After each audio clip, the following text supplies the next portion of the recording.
buenas noches y bienvenidos al Catalagua. Es miércoles 4 de abril y Cristina Cifuentes, presidenta de la Comunidad de Madrid, ha dado explicaciones después de 2 semanas donde ha guardado un estudiado silencio. Dice que ha estado enferma, pero también tenía que recopilar mucha información para responder a las graves revelaciones, muchas de ellas periodísticas, sobre su polémico máster. Ha acudido a la Asamblea de Madrid a dar esas explicaciones y también ha respondido y apuntaba con bala. En primer lugar, considera que esta campaña de su famoso máster sobre si lo cursó, si no lo cursó, si le manipularon las notas, sobre si se cambiaron y se falsificaron determinadas cosas, considera que es una operación política para desestabilizar a su gobierno, una operación orquestada por la izquierda. Escuchen. Resulta difícil, al menos para mí, decir si esta operación de descrédito contra mi persona obedece exclusivamente a una operación política de la izquierda y de sus socios, pensada básicamente para ganar en los medios y para ganar en las redes aquello que no han logrado ganar en las urnas. Ni mi currículum ni mis calificaciones han sido falseadas ni falsificadas. Repito, ni falsedad ni falsificación. Bueno, como es un tanto complejo todo lo que ha ocurrido desde, insisto, septiembre del año 2011, que es cuando empezó el máster, ese curso, ese posgrado que inició, que debía cursar Cristina Cifuentes, vamos a intentar dar algunas claves, algunos interrogantes que hoy debía contestar Cristina Cifuentes y que ha contestado. Hay otros que no ha respondido, que no ha aclarado. Por ejemplo, se le ha preguntado por qué se matriculó en ese curso que empezaba en septiembre del 11, se matriculó en diciembre, 3 meses después, y asegura que es por una cuestión evidente que ocurre en otras universidades, porque no se cubrieron en septiembre las plazas que había para ese curso, para ese máster, con lo cual en diciembre, como había todavía vacantes, ella decidió apuntarse, y lo ha dicho con toda naturalidad en la tribuna. Más interrogantes que debía hoy contestar. ¿Por qué aparecía la dirección de la delegación del Gobierno, cargo que ostentó antes de ser presidenta de la Comunidad de Madrid, en su matrícula, si aún no era delegada? En diciembre de 2011, cuando se matriculó, no era delegada del Gobierno, fue delegada del Gobierno a partir de enero de 2012, un mes después, y contestaba Cifuentes que no, que en su matrícula el domicilio que puso, con el que se inscribió, era de su calle en Madrid, de su domicilio privado, que después lo cambió al de la delegación del Gobierno porque le debía ser más fácil. Otras cuestiones que le ha ido preguntando la oposición y que ella ha contestado: si el máster era presencial, era uno de los requisitos, ¿por qué no acudía a las clases? Y ha vuelto a contestar con lo que considera una práctica normal en la Universidad Pública Española, y es que, como a muchos otros estudiantes, se le ofreció la posibilidad de tener un horario flexible, es decir, no ir a clases para poder compatibilizar ese máster con su trabajo. Otra cuestión a la que Cifuentes, insisto, son las explicaciones que ha dado. Otra cosa es que sean veraces o no. Lo analizaremos esta noche en El Gato. ¿Dónde está su famoso y polémico trabajo de fin de máster? Dice que no lo encuentra, que se ha mudado en varias ocasiones, así lo ha verbalizado, y que no lo tiene, pero que cuando lo tenga lo publicará. Eso sí, ha anunciado que ha autorizado a la Universidad Rey Juan Carlos a hacerlo público ese trabajo, si la universidad lo encuentra, porque no sabemos si la universidad lo tiene localizado o no. Es posible, es verosímil que una estudiante de un máster no tenga su trabajo de fin de máster. Es verosímil que una universidad no lo tenga, lo veremos. Esta polémica se zanja con la publicación mañana por parte de la universidad o por parte de Cristina Cifuentes. Y alguna otra cuestión, para hacérselo ya más sencillo: ¿cómo pudo defender, es otra de las polémicas que se le ha acusado, su trabajo de final de máster el día de la final de la Eurocopa con tanta gente en las calles? España ganó, recuerdan aquella Eurocopa, hubo un jolgorio colectivo, las calles de Madrid, ella era delegada del Gobierno en julio del 2012 y debía coordinar el dispositivo policial, y ella ha contestado a la oposición diciendo que el dispositivo lo organizó la delegación del Gobierno, pero que se coordinó desde la Jefatura Superior de Policía, no desde la delegación del Gobierno, con lo cual digamos que ella estaba exonerada de esa coordinación. Bueno, son algunas de las preguntas, de los interrogantes que debía contestar Cifuentes, que ha contestado. Habrá satisfecho a algunos, a otros no, y hay otras preguntas que no ha dado respuesta. También las veremos. Lo que sí que sabemos, que a la oposición, que la han acorralado, liderada por Podemos y por el Partido Socialista, su portavoz, el señor Gabilondo, ya ha anunciado que va a presentar una moción de censura. Podemos ya ha dicho que la van a apoyar. Hay que ver qué va a hacer Ciudadanos. Escuchamos a Gabilondo. Lo que vamos a hacer es presentar ante el Comité Ejecutivo del Partido Socialista de Madrid una propuesta y esa propuesta es la presentación de una moción de censura en esta comunidad a la presidenta y al gobierno del Partido Popular. Bueno, hablaremos de todo ello. También hablaremos de Cataluña, qué es lo que está ocurriendo. Ha nacido, saben, los mal llamados comités de defensa de la República, que son grupos, la mayoría de ellos absolutamente violentos y que nos recuerdan a otras prácticas que ha ocurrido a lo largo de la historia en otras regiones de nuestro país. Pues ha nacido, digamos, un movimiento integrado por más de 400 personas ya que hace todo lo contrario, es intentar desactivar toda la simbología independentista, de los lazos, de las pancartas, etcétera, etcétera. Y hoy entrevistaremos a uno de sus miembros que nos explicará cómo hacen defender y prevalecer la Constitución. Pero debemos hablar, en este caso, del mercado de la vivienda en nuestro país. ¿Qué está ocurriendo? Se está produciendo un nuevo boom inmobiliario en nuestro país. Los alquileres, según ha dicho hoy, se ha publicado un informe de la Agencia de Tasación, están subiendo una media en nuestro país del 7,6%. ¿Cómo está la compraventa? ¿Hay nueva vivienda? ¿Se está construyendo? ¿No? ¿Por qué se está masificando? Digamos, la gente está yéndose del centro de las ciudades a los aledaños, a los alrededores de las ciudades a vivir. ¿Por qué está subiendo en Madrid, en Barcelona, en Sevilla, en Valencia? ¿Va a tener un fin? ¿Por qué hay tan poca oferta? ¿Tiene algo que ver, por ejemplo, Airbnb, con el hecho de que muchos ciudadanos libremente decidan que su piso, en vez de ponerlo en alquiler, lo deciden hacer como piso turístico para que venga gente de fuera de una manera turística y sacan mucho más dinero? Esa poca oferta que está habiendo puede estar detrás o uno de los factores de que suba tanto, digamos, el precio del alquiler. Hay un riesgo de un nuevo boom. En fin, un tema suficientemente interesante como para abordarlo porque nos afecta a todos y a cada uno de nosotros, nuestro piso, nuestra morada, nuestra vivienda. Así que si les parece, pasamos a la mesa de debate esta noche en El Gato. Les presento a los analistas que nos acompañan. Está con nosotros Benjamín López, a quien ya saludamos. Benjamín, muy buenas noches. ¿Qué tal, Gonzalo? Gracias por estar con nosotros. Te supongo contento, ¿no?, por la victoria ayer del Real Madrid, ¿no? Te imagino contento. Yo vivo contento, vivo en una alegría permanente, pero más debo reconocerte por la del Barça esta noche, de momento. O sea que gracias, Benjamín, por estar con nosotros. Encantado, Gonzalo. Gonzalo Cortizo, adjunto a la dirección del diario.es. Muy buenas noches. ¿Qué tal? Buenas noches. Te veo con una especie de cara de satisfacción, no sé por qué. No, por estar aquí, por estar contigo. Ya lo sabía. Probablemente si te refieres al asunto Cienfuentes, pues bueno, la satisfacción del trabajo bien hecho y del trabajo periodístico, que creo que es por lo que nos pagan, a lo que nos dedicamos, y que hoy la señora Cifuentes pues ha puesto como una cosa menor, ¿no? Como si todo fuera parte de una especie de conspiración. Así lo ha dicho. De la izquierda, no sé, a mí me ha parecido completamente insultante, además de que nos ha anunciado querellas para dos de mis compañeros. Bueno, pues con muchas ganas de seguir trabajando. Vamos a seguir hablando mucho de este asunto porque hay todavía muchas cosas que no se conocen, que vamos a seguir contando y muchas noticias sobre la vida académica de Cristina Gonzalo, Cifuentes. un sí o un no te rogaría. ¿Ha mentido hoy Cristina Cifuentes en la Asamblea de Madrid? Sí, por supuesto. Ha mentido. Sí. Pues veremos luego esas mentiras en qué pueden consistir, porque me parece muy interesante. Muchas veces, además. ¿Eh? Es decir, ha mentido en muchas ocasiones y con aspectos y temas diversos. O sea, no ha mentido una vez en general, ha mentido en muchos asuntos que aparte son muy fácilmente comprobables. Luego ha habido una rueda de prensa posterior donde, curiosamente, luego tendremos tiempo para comentarlo, para sorpresa de todo el mundo se ha autoinculpado diciendo esto de que pactó con los profesores que no tenía que ir a las clases, que no tenía que presentar el trabajo.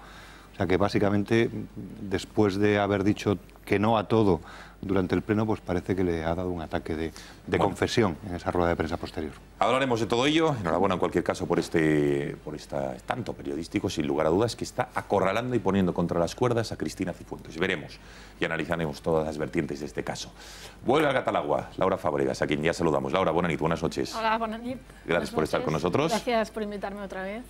Cristina Seguí, que viene desde Valencia. Bueno, aunque como estás en todos lados, Cristina, ya no sé de dónde vienes, pero vamos, de Valencia. Hoy sí, ¿no? De Valencia, sí. Muy movida últimamente, pero afortunadamente porque, bueno, es trabajo, ¿no? Hay mucho trabajo.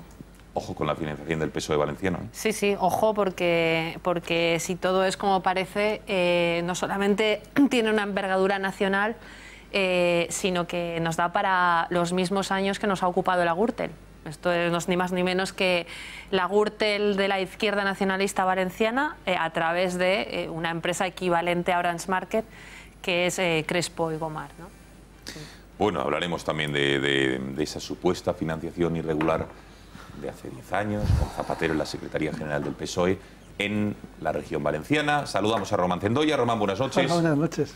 Oye, gran repercusión del programa el lunes que hicimos sobre Cote Cabezudo. No ha tenido repercusión en medios por lo que ya contamos, por ese silencio que era esperable que no tuviese un eco en medios, porque está mandado ese silencio, pero sí que una gran audiencia y repercusión social, ¿eh? Sí, yo creo que el programa del lunes fue un programa importante, lo vio mucha gente, yo he recibido muchos mensajes y llamadas felicitándonos por él. Y sigue siendo sorprendente el silencio de los políticos de todos los partidos y el silencio de los medios de comunicación, porque aquí hay menores, hay fotografías y hay vídeos, no es presunción de, hay certezas. Luego hay que ver quién es el presunto delincuente o quién está presuntamente vinculado, pero con toda la sensibilidad que siempre se demuestra, lógica, sobre la violencia, sobre los niños, sobre las leyes de igualdad, sobre el género, etcétera, es sorprendente, absolutamente sorprendente. Y luego, el cómo lo plantean los políticos, hoy estoy perplejo, porque mientras O'Donnell Orza solo habla de que es una campaña de la extrema derecha y de la derecha organizada contra él, y lo que estamos hablando es que en su ciudad, mientras tanto, ha pasado y hay un juicio por pederastia, abusos de menores y violaciones grupales, etcétera.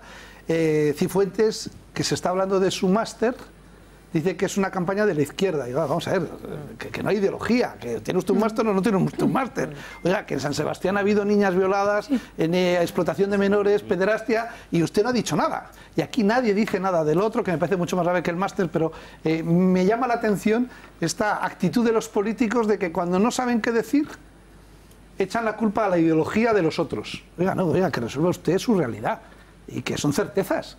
Entonces, bueno, sí, muy contentos con el programa del otro día, muy agradecidos mucha gente. Qué bien. Pero eso, con un silencio político y mediático realmente sorprendente. Bueno, gracias Román, a los 5 por estar aquí esta noche. Conectamos con nuestra reacción. Fátima García Manzano, cuéntanos en esta noche especial, interesante, que preveo que va a ser un gato divertido.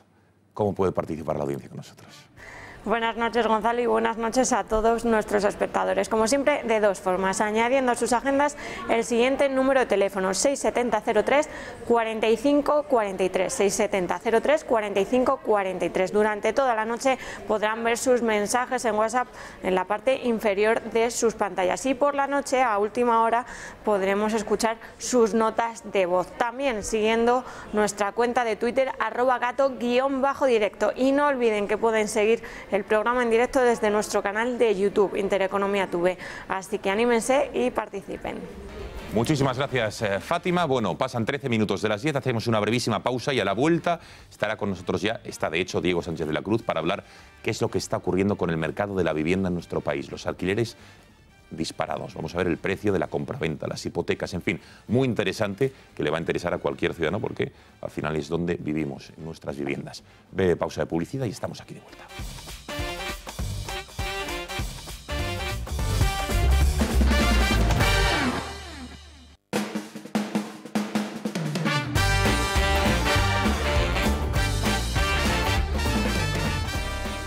Bueno, pasan 15 minutos de las 10 de la noche, aquí seguimos en el Gat al Agua, y antes de abordar la actualidad, lo que ha ocurrido en la Asamblea de Madrid, lo que está ocurriendo en Cataluña, eso será más adelante, también queremos abrir el programa con una noticia que creemos que puede ser de su interés, y es analizar someramente cómo está el mercado inmobiliario en nuestro país, porque hoy la Agencia de Tasación ha publicado un informe donde dice que la media, digamos, del precio del alquiler está subiendo.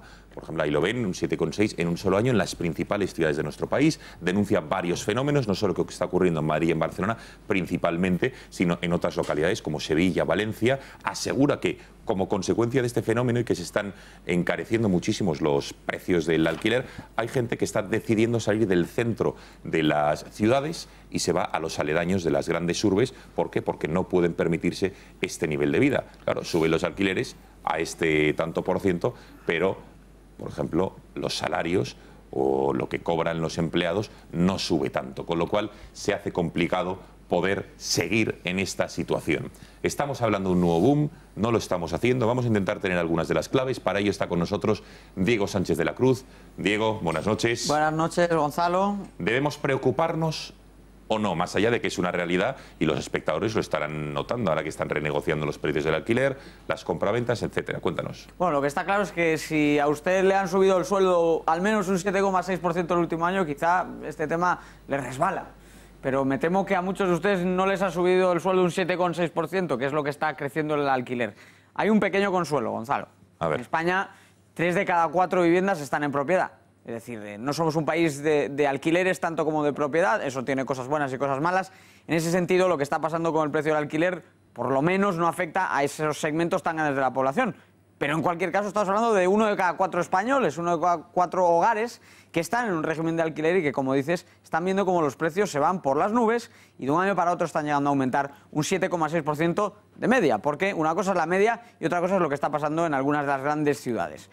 Vamos a echar un vistazo a algunos de los gráficos clave para responder a esa pregunta que se hace mucha gente, es decir, ¿vamos de nuevo a una burbuja inmobiliaria? Es el nerviosismo que está presente en la mayoría de estos debates. Bueno, lo que están viendo aquí es lo que ha pasado con los precios. En España los precios de la vivienda llegaron a caer un 30% en el momento más duro de la crisis, 2012. Esa era la caída que tenía el sector inmobiliario en España. Y sin embargo, desde entonces se ha producido una recuperación. Hemos vuelto no a los niveles de antaño, pero sí que ha habido un rebote muy importante. Lo pueden ver aquí perfectamente en esta gráfica. Caen los precios del alquiler, pero desde 2013, 2014 y 2015, 2016, alquiler y compraventa están subiendo otra vez. De modo que la crisis para el sector inmobiliario ha empezado a quedar atrás. Ahora vamos a ver si eso significa que estamos volviendo o no a un nivel de burbuja. Lo vemos en el siguiente gráfico. Atención a este indicador. Es uno de esos indicadores de los que no se habla mucho, pero que tenemos que prestarle atención si queremos entender las condiciones en las que están los bolsillos de los españoles.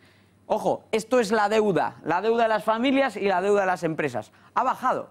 Y los bancos lo saben, y los propietarios de pisos de alquiler lo saben. Ha mejorado la posición financiera de las familias españolas. Ha habido un esfuerzo muy grande, una austeridad privada muy grande en nuestro país, y eso hace que los ingredientes sean otros, porque ahora mismo no tenemos el problema de endeudamiento tan fuerte, sigue siendo alto, pero mucho más suave hoy en día que a comienzos de la crisis. Vamos a ver ahora otro indicador, incluso más desconocido si cabe, pero muy revelador. Gonzalo, ¿sabes qué es esto? Esto es la producción de cemento en España. Normalmente no nos fijamos en esa cuestión. Hablamos de vivienda pensando en cómo evolucionan los precios, etcétera. Esto es la producción de cemento. Y si la producción de cemento se ha desplomado de esta forma y sigue estancada en esos niveles, nos está diciendo algo, que no hay obra nueva, que no se construyen nuevas casas, nuevas viviendas.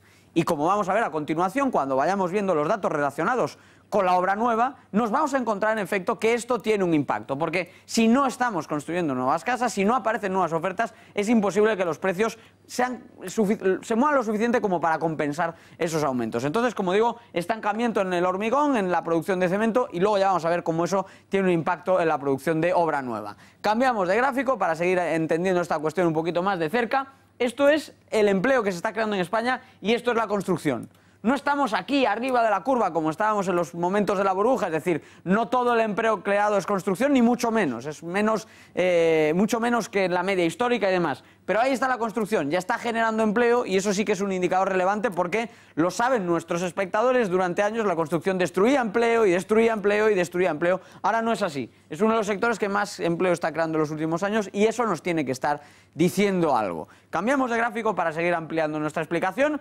Hemos visto ya el empleo, hemos visto el cemento y lo que eso nos puede avanzar. Esto es el crédito, ¿verdad? Se hablaba mucho de que no había financiación. Efectivamente, como podemos ver aquí, el peso del crédito hipotecario se ha desplomado. Pero ojo, este es el nuevo crédito para vivienda y aquí vemos que sí que hay una línea al alza. La había en 2015, la había en 2016 y la volvió a ver en 2017. O sea que la financiación, ese grifo del crédito, que también es importante obviamente para acceder a una vivienda, ha vuelto a subir y esto tiene implicaciones como estamos viendo. Cambiamos de gráfico para seguir avanzando. Vamos a ver también qué ha estado pasando con la compra-venta de viviendas. Este gráfico es clave. Aquí, en el momento de mayor actividad, en el momento más caliente del sector inmobiliario, se estaban vendiendo 850.000, 900.000 viviendas. En los peores momentos de la crisis se ha tocado fondo en 300.000. Y ahora estamos en el entorno de las 500.000. Recuerden otra de las cifras. 900.000 en el momento álgido, en el punto más bajo. 300.000 y 500.000 en la actualidad. Queda mucho recorrido, por tanto, para volver a los niveles actuales, Pero, qué duda cabe, hemos pasado de 300.000 a 500.000 transacciones. El mercado se está moviendo mucho. No está moviendo en toda España, se está moviendo principalmente en los grandes puntos, en Madrid, en Barcelona, en Sevilla, como estabas comentando, en la zona de la costa, en los locales, en las ciudades que tienen un mayor valor desde el punto de vista inmobiliario, pero... Ojo, esto es suficiente ya para que pasemos de un suelo de 300.000 a 500.000, es decir, casi se ha duplicado la cosa en poco más de un lustro. Y vamos a terminar ya los gráficos, que estamos enseñando muchos datos, pero yo creo que este es el más revelador de todos. Gonzalo. A ver. 850.000, por redondear, viviendas nuevas en España hace una década. 850.000. Mira, me tengo que poner las gafas para ver hasta dónde han llegado en la actualidad. Estamos 8, 9, 10 veces por debajo prácticamente. ¿Pero cuál es la cifra? Que yo no la veo. Mira, pues la cifra exacta es 81.000. Ah, bien. O sea, que hablamos de 10 veces menos producción de vivienda nueva, de obra nueva. Por lo tanto, está la situación que tenemos. Precios del alquiler subiendo y no hay obra nueva para intentar acompasar esta situación. Ahora vamos a comentar el efecto del alquiler turístico, de otras cuestiones, pero quédense con estos datos. Lo veíamos antes. La producción de vivienda nueva desplomada, como estamos viendo aquí. Y la construcción, las transacciones de segundas viviendas, de viviendas ya existentes, en niveles que si son menos de la mitad que en el punto álgido, también son el doble de lo que eran hace 5 años. O sea que el mercado se está moviendo mucho y sobre todo en las grandes capitales, donde esos aumentos que estamos comentando son del 8% en el precio de los alquileres y hasta el 15% en el precio de la compraventa. Bueno, ha quedado clarísimo. Diego, vente para aquí si te parece. Vamos a abrir el debate en la mesa sobre esta situación. Las claves las ha puesto Diego. Ahora es cuestión también, comentaba Diego, el tema del asunto de los pisos turísticos, de Airbnb, hasta qué punto puede estar afectando plataformas como estas a que haya menos oferta, porque oye, los propietarios deciden poner su piso en vez de alquiler, lo deciden poner como piso turístico, efectivamente, porque evidentemente reciben más dinero. Bueno, ¿qué os parece lo que estamos viviendo con el mercado inmobiliario en nuestro país? Una realidad complicada para muchísima gente. Y sobre todo para la gente que se quiere independizar.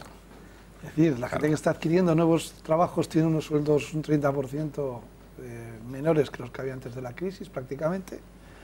Mientras que el alquiler está prácticamente un 30% más caro que cuando empezó la crisis. Y no hay créditos y no hay capacidad de compra de vivienda, porque ya se dijo que eso era muy complicado y que no había que hacerlo porque si no se hacía la burbuja. Y entonces nos encontramos ante una paradoja muy complicada para muchísima gente. Y es que no hay oferta y la poca que hay está carísima. Entonces hay mucho problema, un problema real que habrá que ver cómo se soluciona, pero una de ellas es poniendo coto a los pisos turísticos. Y que es verdad que Hacienda teóricamente se va a empezar a meter en un lugar en el que hay mucho blanqueo de capital y muy poca declaración. ¿Lo hay? ¿Se blanquea capitales? Hombre, claro, hay mucho turista que coge y no está controlado, no está regulado. Y fiscalmente pues es mucho más fácil el ir alquilando por el piso de manera turística y a libre albedrío que el ir teniendo un contrato de renta y alquiler durante 12 meses fijo, declarado y puesto en conocimiento por parte del arrendado. Bueno, declarado o no, porque también en el alquiler hay muchísimo contrato en negro, ¿eh? Sí, pero claro, o sea, es que a mí el peligro de esto, porque yo comparto contigo que hay un problema evidente, ¿no?, con la vivienda en España, sube el alquiler, no hay oferta como bien explicaba Diego, ¿no?, porque no hay obra nueva, lo que había era un stock de vivienda que no se había vendido y que está saliendo porque han aumentado las transacciones, pero no hay obra nueva, por lo tanto no se pone en el mercado y al final es una cuestión de oferta y demanda. Ahora bien, para solucionar eso a veces se tiende a caer, o corremos el riesgo de caer en un ataque a la propiedad privada. Eso es. Y eso a mí me parece una aberración. Entonces, algunas soluciones que se están poniendo encima de la mesa es... Primero, culpabilizar al propietario, que tiene derecho a tener las viviendas que considere oportuno, que las ha invertido, que se ha ganado con su dinero esa propiedad, etcétera, etcétera. Si el problema es que no lo declara Hacienda, porque decía alquilarlo como vivienda turística porque le da la gana, porque es que está en su perfecto derecho de hacerlo, alquilarlo un día, una semana, un mes o 10 años. Es que está en su perfecto derecho. Si no lo declara Hacienda, entonces ese es otro problema. No lo declara Hacienda y por lo tanto está cometiendo una ilegalidad y eso hay que perseguirlo.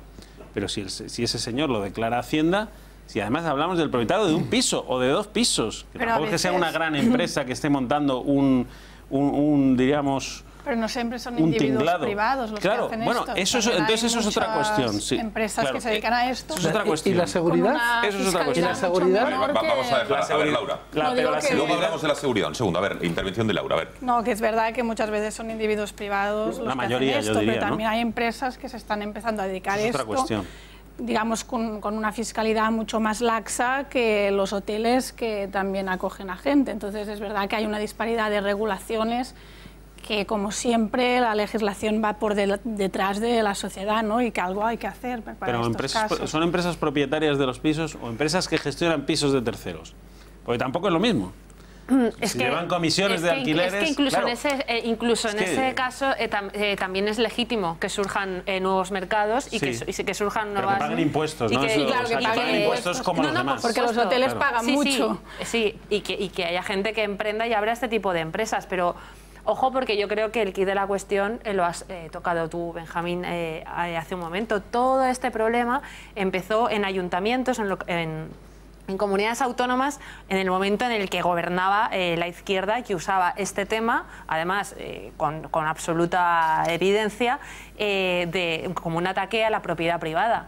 Y yo recuerdo que en la mayoría de los casos, yo no tengo un porcentaje porque yo creo que es muy complicado tenerlo con exactitud, pero sí son propietarios, primero, que pagan muchísimos impuestos por estas propiedades, muchos de ellos injustos, el impuesto al patrimonio, impuestos que incluso el Tribunal Constitucional ha declarado que no son constitucionales y que ahora tienen que devolver el dinero a los propietarios por parte de los ayuntamientos, la plusvalía municipal. Y el famoso impuesto de sucesiones contra el que la clase política no se levanta con la misma beligerancia. A mí me resulta muy chocante, porque gran parte de estos propietarios son aquellas personas que legítimamente han adquirido más de una vivienda durante la época de bonanza y que se han quedado absolutamente pillados con estas viviendas. Es muy legítimo que lo alquilen en el modo en el que mejor convenga, ¿no? Claro.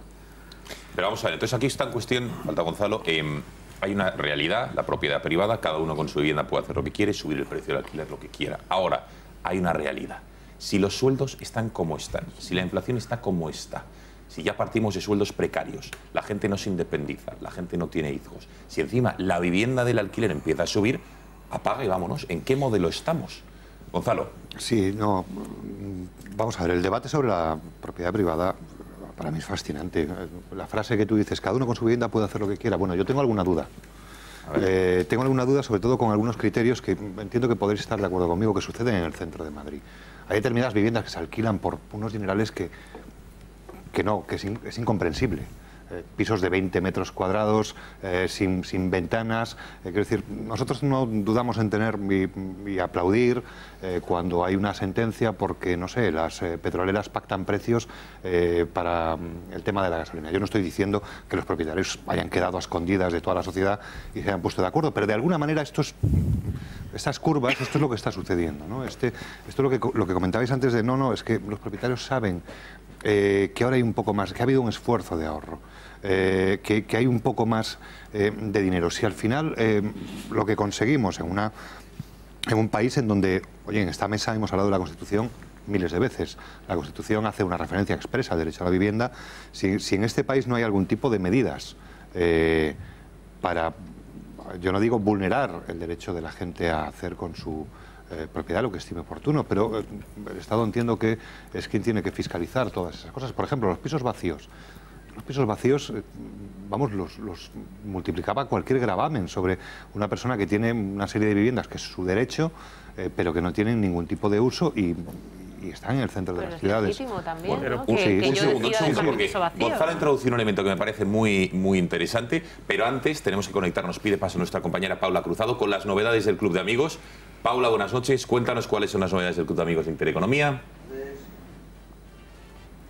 Buenas noches, Gonzalo. El Club de Amigos de Intereconomía os propone las siguientes actividades. Conferencia de Alicia Rubio, el feminismo actual, el próximo martes 10 de abril en la sede del Club de Amigos de Intereconomía. El miércoles 18 tenemos la conferencia de Consuelo Ordóñez, la huella del terror, el caso Alsasua y el final de ETA. Como cada mes, tenemos nuestra visita cultural. En esta ocasión, España, tierra de castillos. Próximo 22 de abril. Conoceremos de la mano del Club de Amigos de Intereconomía los castillos de España. Visitaremos la muralla de Ita, el castillo de la Catedral de Sigüenza y finalizaremos nuestra ruta en el castillo del Cid en Jadraque. A lo largo de nuestro recorrido iremos degustando productos típicos de la zona. Para apuntarse solo nos tenéis que llamar al teléfono del Club de Amigos 91 616 2464. ¡Os esperamos!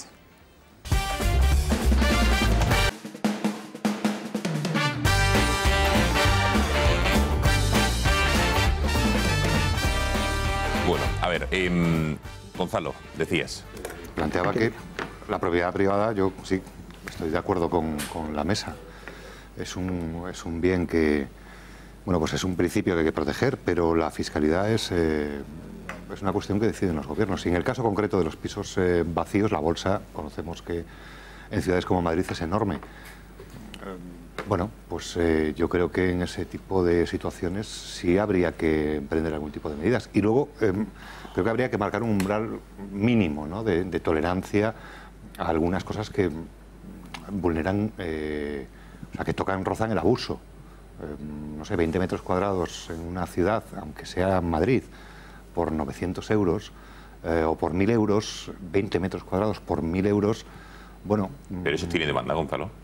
Pero es que a mí la demanda no me vale como principio general de todas las cosas. Pone 10.000 euros, no se lo va a alquilar nadie. O una persona o dos. Claro, el tema es si alguien, para unos días sí, para evitar, no, pero... No, y muchos pisos sin las condiciones mínimas para una vida normal, razonable, y en la que puedas saber si es de día o es de noche, porque lo puedes mirar por una pequeña ventana. ¿Y por qué tienen que interferir los políticos sobre una propiedad privada por estar vacía? Porque la Constitución española rige que tenemos derecho a la vivienda, y en esta situación... No, el derecho a adquirir una vivienda. Y en esta situación, el derecho a adquirir una vivienda y a alquilar una vivienda, el derecho a alquilar una vivienda, simplemente analizando los datos que hemos mirado antes, se hace prácticamente imposible para una gran parte de la población. Pero si yo me quiero comprar un piso y lo quiero tener vacío, ¿por qué tiene que venir un político? Ha habido además, Cristina, bloques y bolsas de vivienda pública que han sido vendidos a fondos buitre y un montón de... Pero esto no tiene nada que ver con el hecho de tener una vivienda y dedicarla a tenerla vacía o a tener una granja de gallinas. ¿Qué puede hacer la administración pública en el asunto de la vivienda? Muchas cosas.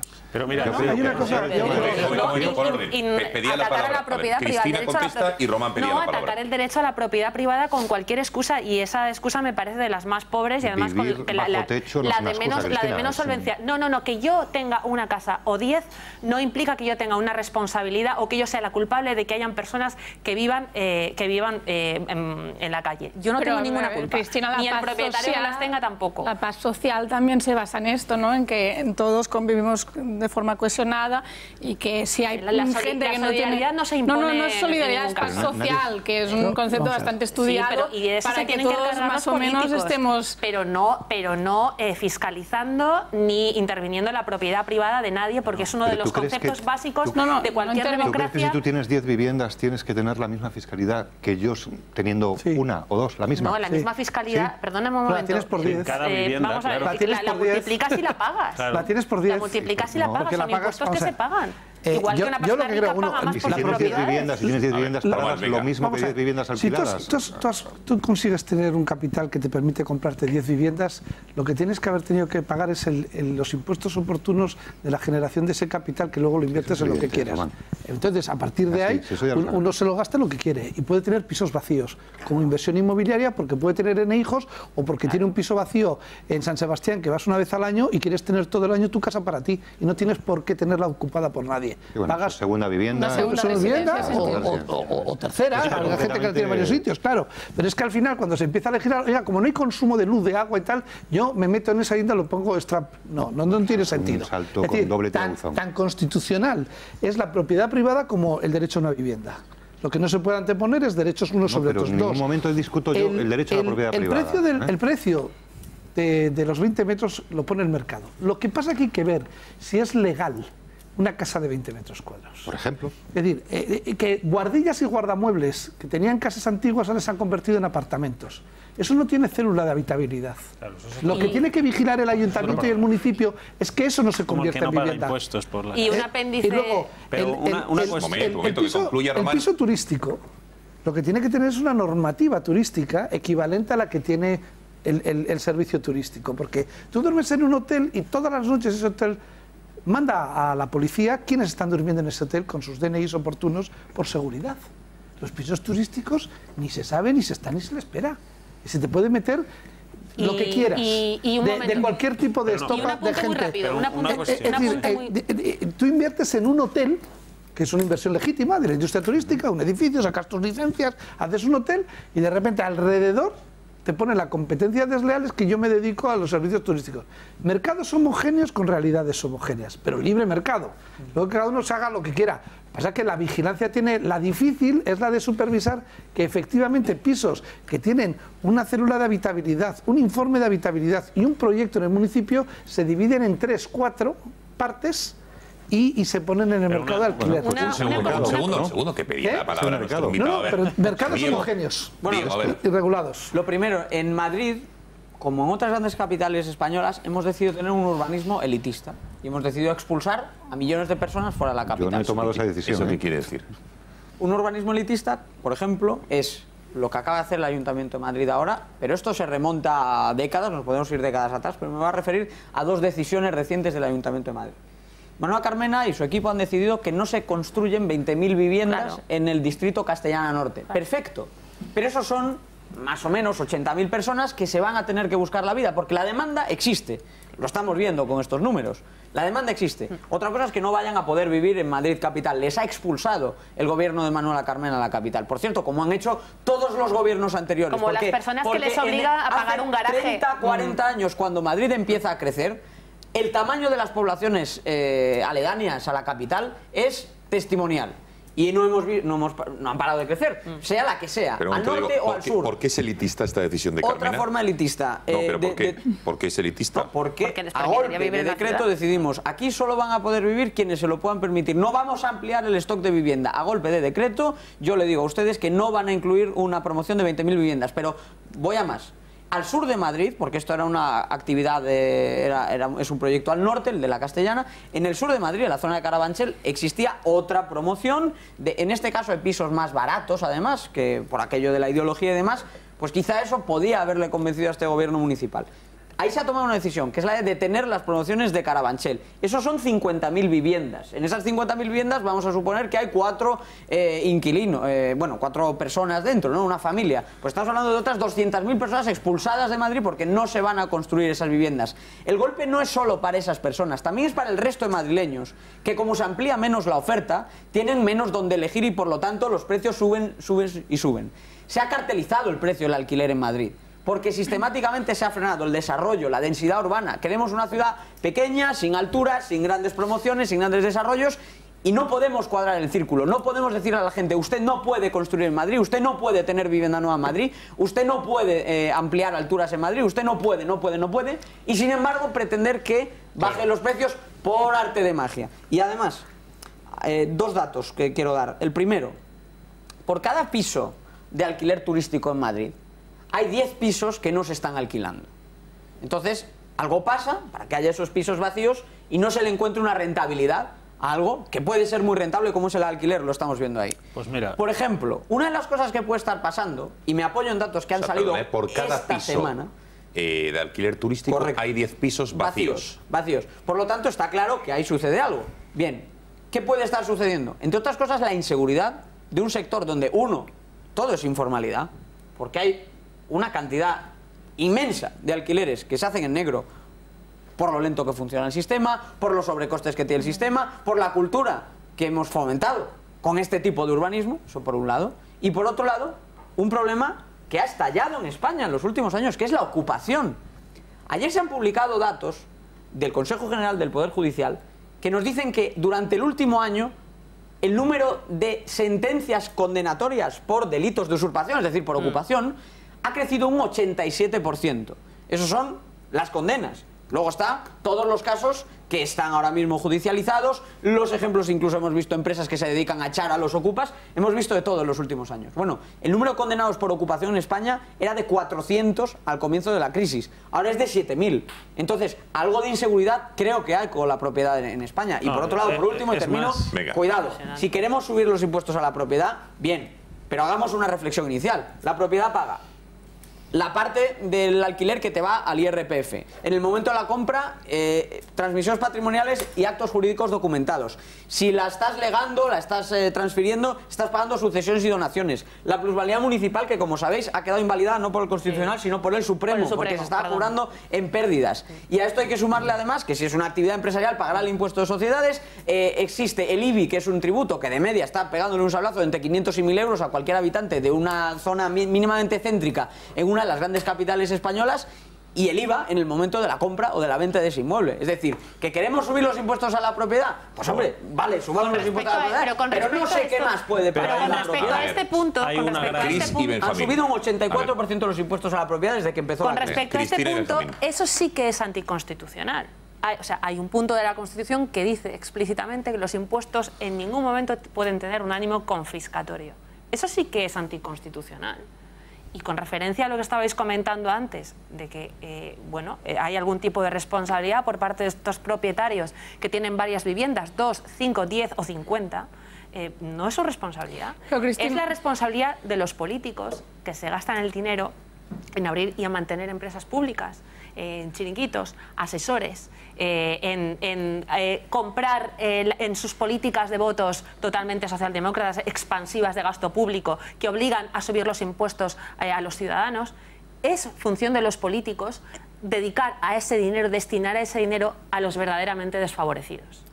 Sí, totalmente, pero si aplicamos este debate, que yo creo que es ficticio y teórico, de que una persona que tiene 10 pisos no hace falta que los alquile, si esto en realidad se tradujera a la práctica, significaría también ver más rencor, ver crecer el populismo. O sea, que yo también digo, vigilemos con estos discursos de no, una persona que tenga 10 casas no hace falta que les alquile, que las alquile. Con esa excusa no puedes atacar la propiedad privada. Pero es un concepto, pues de los que... si hay un problema, como todos... Aquí todos hemos hecho un diagnóstico que hay un problema, que hay gente que cada vez le cuesta más pagar un alquiler. Sí, a mí me cuesta un montón. A mí me cuesta un montón. No hay oferta, porque, como decís, una persona puede tener 10 casas y no alquilarlas. A mí me cuesta mucho, claro. Y yo no tengo rencor con pero bueno, pero cuando se fuerza esto, si me fuerzan a y no hablo alquilarla, de solidaridad, hablo de paz social, precisamente porque es un concepto que vivimos todos juntos. El rencor social surgirá si hay una injusticia. Pero si un señor con su dinero y su esfuerzo se compra 10 pisos, si surge rencor social es un problema del que tenga el rencor, no del individuo que se lo me parece también un debate ficticio, porque primero no creo que una persona que tenga 10 casas no alquile ninguna, porque qué rentabilidad saca. Sí, ¿no? Entonces me parece que es aquí elevar la cosa de la propiedad privada. Una cuestión, no. Un segundo, Diego. Acaba Laura y Benjamín. Sí. No, simplemente esto. Sí. Bueno, en el tema de la vivienda hay muchísima ideología. En el tema, tú comentabas el tema de Madrid, y aquí yo creo que es el que mejor conozco porque vivo aquí, entre otras cosas, y aquí se ve clarísimamente, ¿no? O sea, dice, por ejemplo, ahora Madrid que va a pedir, ¿no?, que se le autorice a doblar el IBI de los pisos vacíos, ¿no?, para obligar al propietario a alquilarlo. Una medida totalmente arbitraria, porque hasta ellos mismos reconocen que tendrían muchas dificultades para definir qué es un piso vacío, ¿no? Pero bueno, claro, es que esa es la comunicación. No, eso primero. Pero es que, claro, no se le ocurre la inversa. No se le ocurre la posibilidad de eximir del IBI al propietario si lo alquila. Es decir, se le ocurre doblar el IBI para forzarle alquiler. Lo cual es una coacción al propietario, ¿no? No es un incentivo, es una coacción al propietario. Ahora te digo un caso muy interesante con respecto a eso. Y dice, oiga, ¿por qué no busca usted otra solución como administración pública que es? ¿Por qué no busca la construcción de viviendas de alquiler social? Y dice, no, sí, lo vamos a hacer. 4.000 viviendas hemos prometido en esta legislatura. Sí. Llevan iniciadas 970 de las 4.000 que había prometido ahora Madrid, y se van a entregar, se calcula que unas 100 antes de que acabe el mandato de Mira, Carmen, esto es muy parecido. Claro, entonces dice, oiga, entonces al final resulta que la solución a la vivienda tiene que ir contra el ciudadano privado y contra el bolsillo al final, y los derechos a la propiedad privada, insisto, a disponer de su propiedad privada como quiera. La solución está ahí, no está en búsquese usted la vida como administración, Benjamín, construya pisos, no sé, haga lo que quiera, pero desde luego no me toque a mí en mi propiedad privada, porque es que es sagrado ese principio. Benjamín, y si se empieza por ahí, concluimos con Gonzalo y Cristina, venga. Yo creo que a ningún problema complejo de la vida hay una solución singular y única. Por tanto, Oye, no sé, yo he puesto encima de la mesa esto de los pisos vacíos y de mirar, y de repente veo que el debate se ha convertido en que yo estoy diciendo que no se puede, no se puede ser propietario. En ningún momento, Gonzalo. ¿Vale? O que no se pueden tener 10 casas. O que solo se va a arreglar machacando impuestos a los que tengan más de 2 o 3 casas. No, pues habrá un poco en un sitio, otro en otro. Habrá que tirar de las orejas a los gobiernos que hacen ruedas de prensa y anuncian operaciones con 3 ministros como campamento, que yo recuerdo a una rueda de prensa con 3 ministros y con el alcalde Gallardón dando aquello por hecho. Habrá que hacer una planificación urbanística y habrá que tratar este asunto como un asunto importante, como un bien de necesidad básica, que es un techo en el que vivir. Y un bien que a los ciudadanos, representados por los políticos, pues habrá que garantizarles de alguna manera, y que los datos nos están diciendo, y hemos empezado el debate así, que es un bien que en las grandes ciudades está lejos de estar garantizado con los salarios actuales. Por tanto, algo habrá que hacer. Pero con destinando el dinero como se debe. Y a la hora de decidir sobre cuestiones tan importantes, yo creo que habría que mirar todos los campos de acción donde se puedan tomar decisiones, grandes o pequeñas y sin radicalismos. Y lo de los pisos vacíos, si tiene usted 10 pisos vacíos, bueno, pues yo creo que sobre eso, pero esta es mi opinión personal, no la puedo cambiar porque es mía, creo que sobre eso sí habría que incidir de alguna manera. No es atentar contra la propiedad privada, pueden ser a través de incentivos. Segundo, es que tenía la palabra. Cristina. Yo estoy muy de acuerdo contigo en que hay que ayudar a las personas que tienen problemas a la hora de acceder a una vivienda. No, pero no es caridad, no es ayudar, es garantizar derechos ciudadanos. Es solidaridad. Es que los vecinos vivan, puedan vivir. Es solidaridad, pero sobre todo responsabilidad de los gobiernos. Es responsabilidad de los gobiernos de destinar los fondos que provienen de los impuestos de los españoles para aquellas causas que realmente lo merecen, en lugar de destinarlo a otro tipo de cosas y otro tipo de chiringuitos legitimados en base a lo que sea, ideología de género y etcétera, etcétera. Eso, por ejemplo.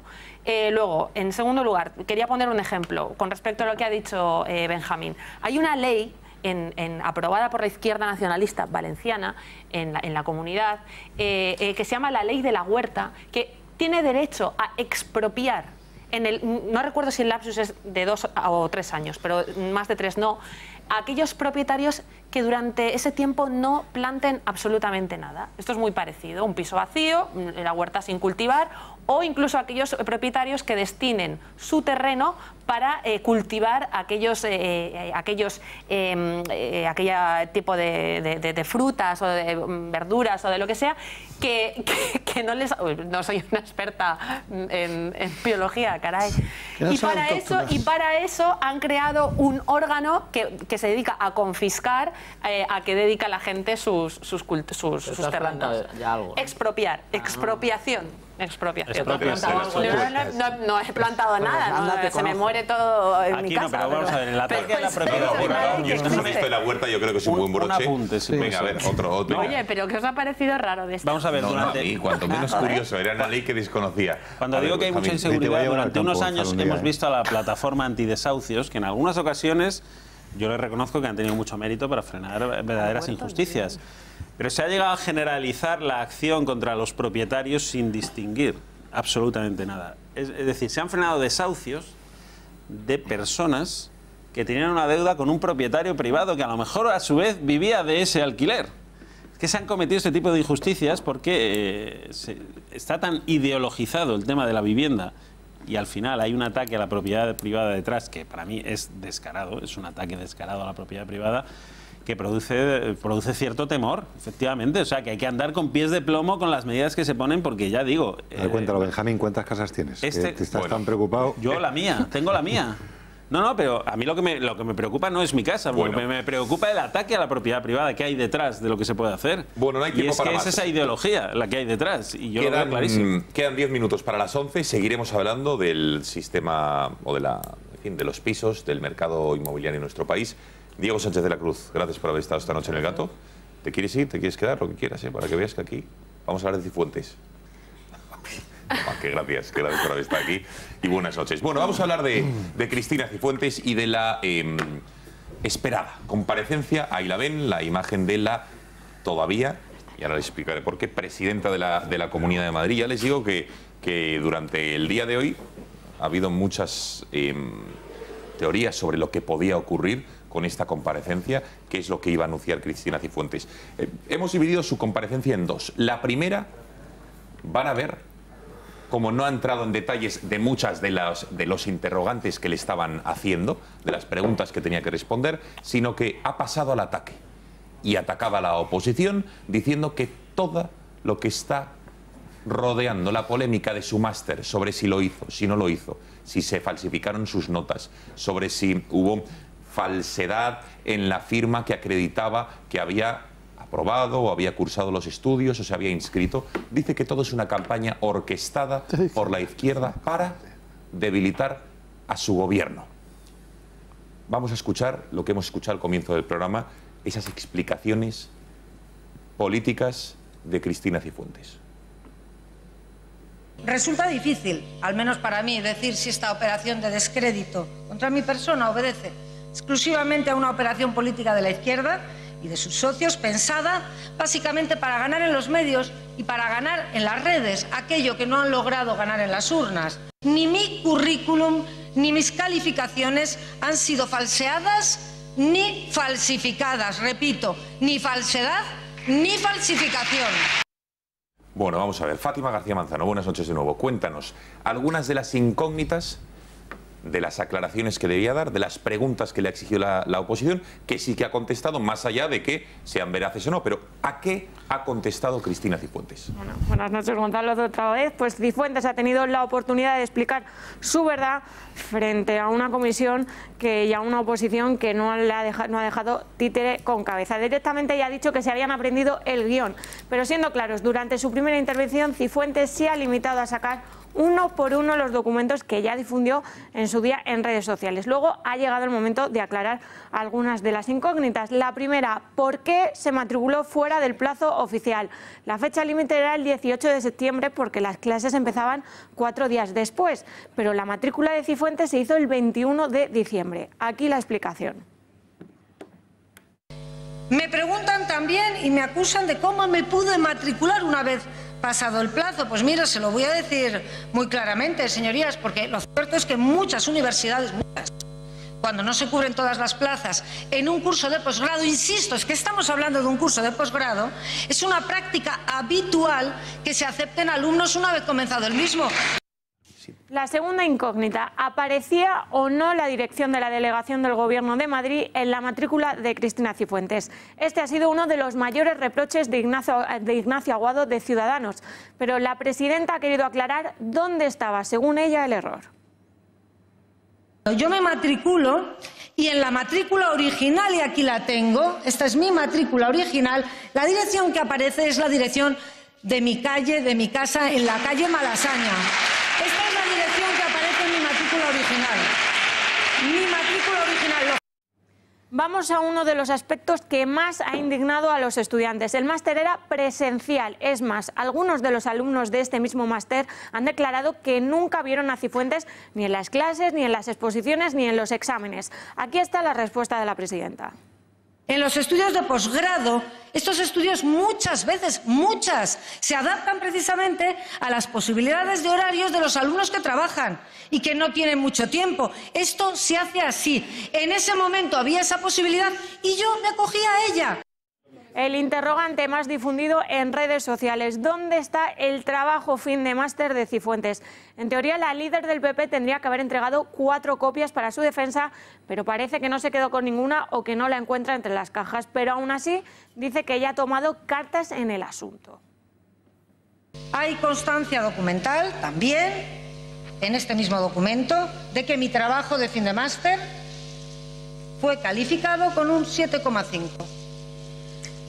Hay constancia documental también de que he autorizado formalmente a la Universidad Rey Juan Carlos para hacer público dicho trabajo a pesar de su carácter interno. Y vamos con la última aclaración de la presidenta, también relacionada con el TFM. ¿Cómo es posible que presentara el proyecto el mismo día en el que, según la oposición, tendría que haber estado dirigiendo uno de los mayores dispositivos policiales desde la delegación con motivo de la Eurocopa? Aquí están sus palabras. Mire, señoría, el día 2 de julio del año 2012 había un dispositivo de seguridad por la celebración de la Eurocopa. Ustedes españoles no saben que esos dispositivos de seguridad no se seguían desde la delegación de la Asamblea, se seguían exclusivamente, no desde la delegación de Gobierno, desde la Jefatura Superior de Policía, señoría. Bueno, Fátima, esto es lo que se ha contestado. Ahora en los próximos minutos nos cuentas qué es lo que ha obviado, no ha querido contestar o no ha entrado a valorar. Bueno, ¿qué os parece, Gonzalo? Adjunto a la dirección del diario.es, lleváis más de 2 semanas, destapasteis con la manipulación, el maquillaje, el cambio supuesto de esas notas, habéis seguido con esas pesquisas periodísticas hasta hoy. ¿Qué te ha parecido la comparecencia de Cifuentes? Bueno, yo me quedo con una frase que dijo en su intervención el portavoz socialista Gabilondo, que es que Cifuentes ha aportado constancia documental de todo lo que no estaba en cuestión. No ha aportado nada nuevo, no ha dado ningún documento.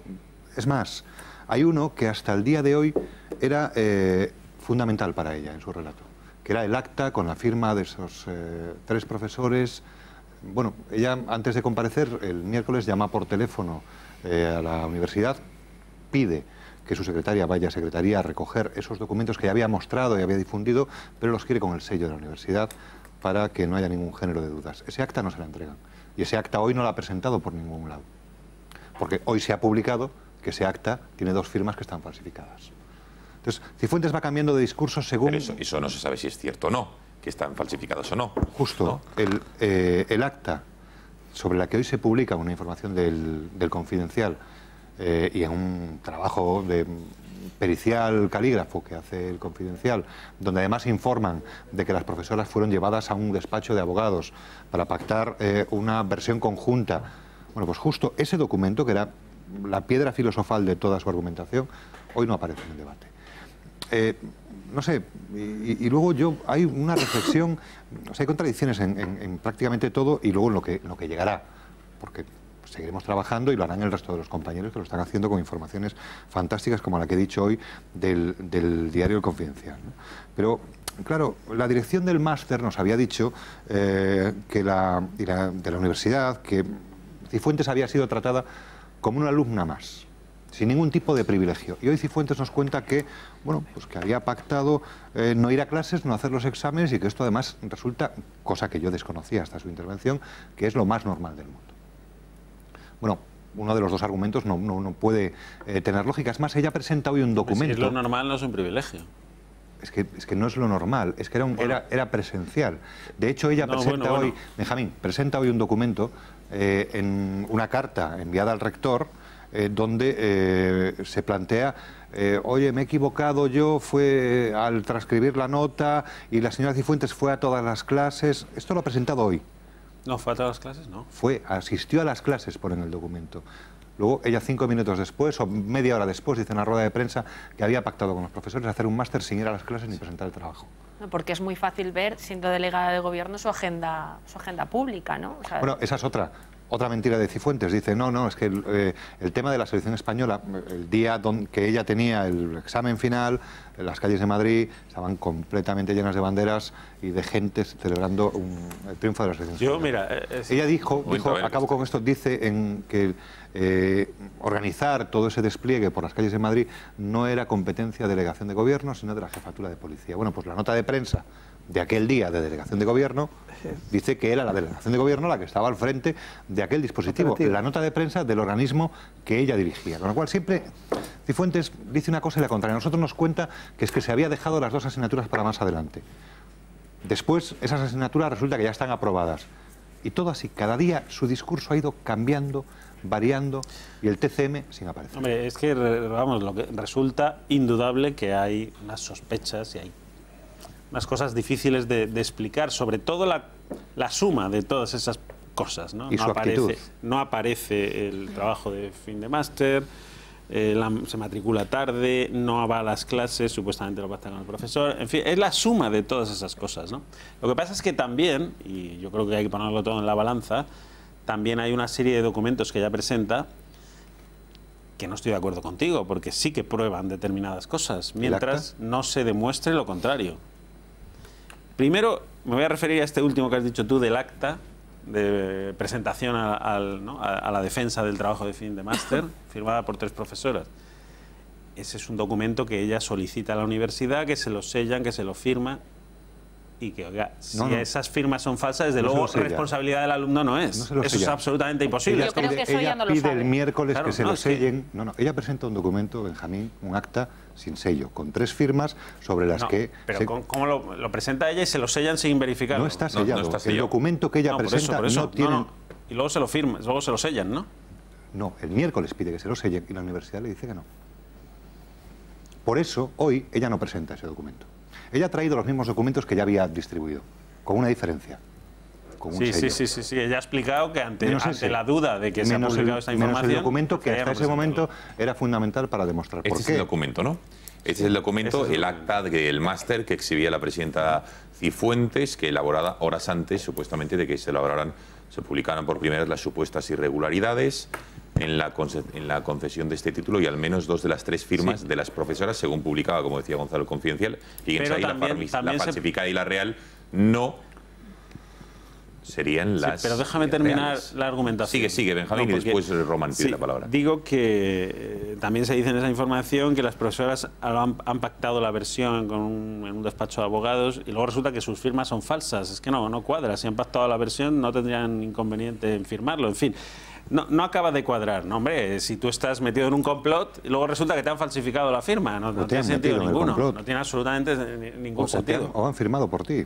Es decir, a fin de cuentas, quien está al frente de la historia son sus jefes en la universidad. Pero no tiene mucho sentido. ¿Entiendes lo que te quiero decir? Le pedirían que lo firmase si están metidas en el complot. Punto. Firmaron por ellas. Además de eso, hay otro documento clave que ella lo ha exhibido y que yo creo que efectivamente es clave, que es el certificado de notas de la universidad. Un certificado oficial de notas de la universidad. Sí. Oiga, es como si yo te digo, ¿tú dónde estudiaste la carrera, Gonzalo? Tendrás tu título universitario y tú me presentas tu título y yo te digo, ese título es falso porque tú ni fuiste a clase. Es que ni te presentaste. Discúlpame, la primera información que tengo un documento aquí oficial de la universidad que es un título oficial que dice que me he presentado y que he aprobado el máster. De una universidad que ha decidido abrir una investigación interna para ver si eso... De acuerdo, Gonzalo. Pero espera, déjame matizarte una cosa. Por eso digo que pero es que me has dejado terminar la argumentación. Te aseguro que son 10 segundos. Dices que ese papel es muy importante, pero la primera información del diario.es son sus notas cuando en 2 de esas asignaturas lo que figuraba en la intranet de la universidad no era un 7,5, era un no presentado. Sí, pero bueno, eso lo ha explicado y además ha presentado un correo electrónico de hace no sé cuántos años, de hace unos años, un correo electrónico en el que ese profesor pedía que se rectificasen esas notas porque había un error. Eso se ha rectificado y creo que la explicación de eso cuadra perfectamente porque ahí está un correo electrónico de tiempo atrás, no de ahora. Bien. Pero bueno, pero más allá de eso, si yo te reconozco que hay un montón de dudas y te reconozco que el caso es muy sospechoso, pero también hay elementos que en la investigación periodística, lo siento Gonzalo, pero no ha podido desmontar y uno de ellos es el certificado de notas. Ese certificado de notas es oficial. Tú puedes decir que se ha falsificado, pero bueno, eso hay que demostrarlo. Es que claro, si utilizamos la tesis, no, eso es falso, entonces tu título de periodista o el mío también puede ser falso. Yo tendría que demostrar que es verdadero mi título si lo traigo aquí, te lo enseño. Vamos a dejar, no me gustaría que se enconase el debate, que el resto de la mesa también quiere opinar. A ver. Sí, ya termino. Ella tiene una muy buena coartada con eso. Es cierto que hay muchas cosas que no cuadran, es cierto que huele fatal, esto lo que tú quieras, pero bueno, que las cosas hay que probarlas, porque si no, efectivamente se convierte en una injusticia. Y ante la duda razonable, pues yo soy partidario, como dice Ciudadanos, que se haga una comisión de investigación, que la universidad también lo investigue con gente externa, como están haciendo, y veremos a ver dónde llega. El tema es... Pero oiga, que es que ella tiene una defensa que hasta ahora, en ese sentido, es sólida y de momento no se ha podido desmontar. Román. A mí me ha parecido muy mala la defensa de Cifuentes. A mí, vamos. Sí. Y muy poco convincente. Las experiencias vividas son muy convincentes en los relatos. Y aquí lo que hay es más relato que experiencia vivida, porque si no, no cambias tanto de versión. La comisión de la universidad es fundamental en toda esta historia. Si no hubiera ningún problema, si hubiera los papeles en la era digital en la que estamos, y no estamos hablando de una titulación de hace 50 años, es darle un clic a un ordenador. Y el problema es que le das aquí al ordenador y parece que no aparece. Parece que no aparece. Es más, la universidad ha tenido que montar una comisión de investigación. Pues yo creo que de cualquier alumno normal y corriente, no hace falta una comisión de investigación. La comisión ha respaldado la versión de Cristina Cifuentes. Espera, déjame seguir, que yo no he interrumpido. La ha respaldado en una rueda de prensa, ella dice, yo lo que tengo aquí son los papeles de la universidad. Ha habido que llamar a las profesoras para buscar una versión oficial, porque probablemente si las metes en la conspiración firman, pero si se encuentran con su firma en un papel, ojo, tus jefes te pueden llamar y decir, perdona, firmamos por ti. Ahora vamos a ver qué decimos con abogados, porque es falsificación de documento público. Yo no tengo ningún problema en todo lo que he firmado yo, certificar que lo he firmado yo. Ahora el problema es cuando tengo que ir a un abogado para ver si lo que he firmado yo lo he firmado yo. Eso ya empieza a ser, cuando menos, complicado. Cuando explica la situación de sus archivos personales por los que no aparece nada, y cuenta lo de los discos duros de la delegación de gobierno, cuando uno deja un cargo institucional, menos aquello que sea de seguridad del Estado o con un carácter absolutamente confidencial, cuando te vas, te dan un pendrive o un CD con tus documentos y todo lo que tienes en los archivos. Claro. Excepto en Génova, que los rompen a martillazos, que esa es la metodología habitual de Génova. Pero en la delegación de gobierno de Madrid yo creo que se aplican los protocolos del Estado. Entonces a la señora Cifuentes le tuvieron que dar un pendrive o un CD en el que estaban sus documentos y los tenía en la delegación de gobierno, de su trabajo del máster, de sus correos del máster, tal, que resulta que como se fue de la delegación también los hemos perdido. Hoy en la rueda de prensa ha apelado y tiene derecho. Hoy ha descubierto Cristina Cifuentes el derecho al honor, el derecho a la presunción de inocencia, un montón de derechos que ha reivindicado, que por cierto ya se le olvidó con Rita Barberá y con otros compañeros de partido, que a la primera de cambio en ruedas de prensa, en blog y en comparecencias hasta en Segovia pidió que dimitieran, se fuera del partido y que qué lástima que porque perjudicaban al partido. Entonces, ahora hoy nos vestimos de honorabilidad, de respeto, cuando ella no ha tenido esas conductas con las demás.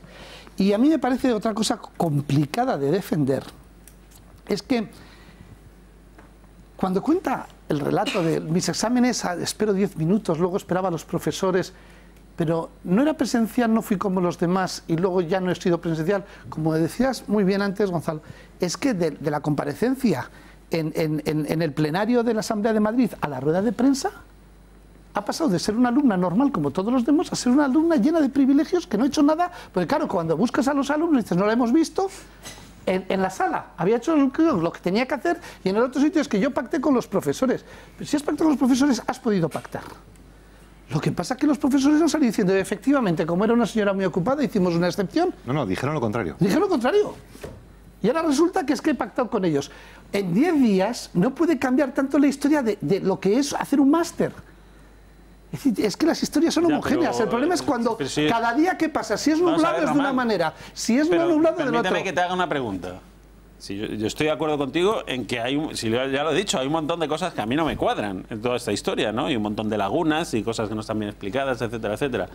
Pero también es verdad que yo te digo, hay un documento oficial, firmado, sellado, que falsificación de documento público, y hay un documento que era, perdona, el documento irrefutable, el documento irrefutable que está enseñando hasta hoy, que el Confidencial lo ha puesto en la portada. Hoy, curiosamente, ese documento que ella lo ha titulado de irrefutable hace unos días, que ella había presentado ya documentos irrefutables, resulta que hoy ese documento ya no es irrefutable. En cualquier expediente académico es el certificado de notas, eso sí que es irrefutable. Si está falsificado, yo no digo que no esté falsificado. Un segundo. No, pero que hay que probar que está falsificado. Mientras no pruebes lo contrario, eso es 10 minutos de las 11 de la noche. Tampoco quiero que se encone el debate ahora entre Román y Benjamín, sobre todo que no hemos ni completado la primera ronda de intervención, análisis de lo que ha ocurrido con Cifuentes y tenemos mucho material por ofrecerles. Pero antes también queremos darles un consejo. ¿Qué planes pueden hacer, por lo menos los que vivan en la Comunidad de Madrid, o si no, los que quieran acercarse? Beatriz Fajardo, cuéntanos qué planes se puede hacer. Creo que en concreto en Boadilla, ¿no es así? Adelante, Bea, cuéntanos. Buenas noches, Gonzalo. ¿Sabíais que con un solo ojo tuvo más visión que todos sus contemporáneos? Con un solo brazo puso a raya a piratas y corsarios. Con una sola pierna asestó a Inglaterra la mayor derrota de su historia. Blas de Lezo, querido, odiado, temido e idolatrado, pero sobre todo olvidado. Ven a conocerle en el Palacio del Infante Don Luis en Boadilla del Monte desde el 21 de marzo al 21 de abril. Una exposición organizada por el Ayuntamiento de Boadilla del Monte y la Fundación Blas de Lezo. El vasco que salvó al Imperio Español en las Indias y que hizo que nuestra lengua sea hablada hoy por más de 400 millones de personas. Boadilla del Monte con la historia de España. Gonzalo, una oportunidad para conocer la figura de Blas de Lezo que no se puede desaprovechar.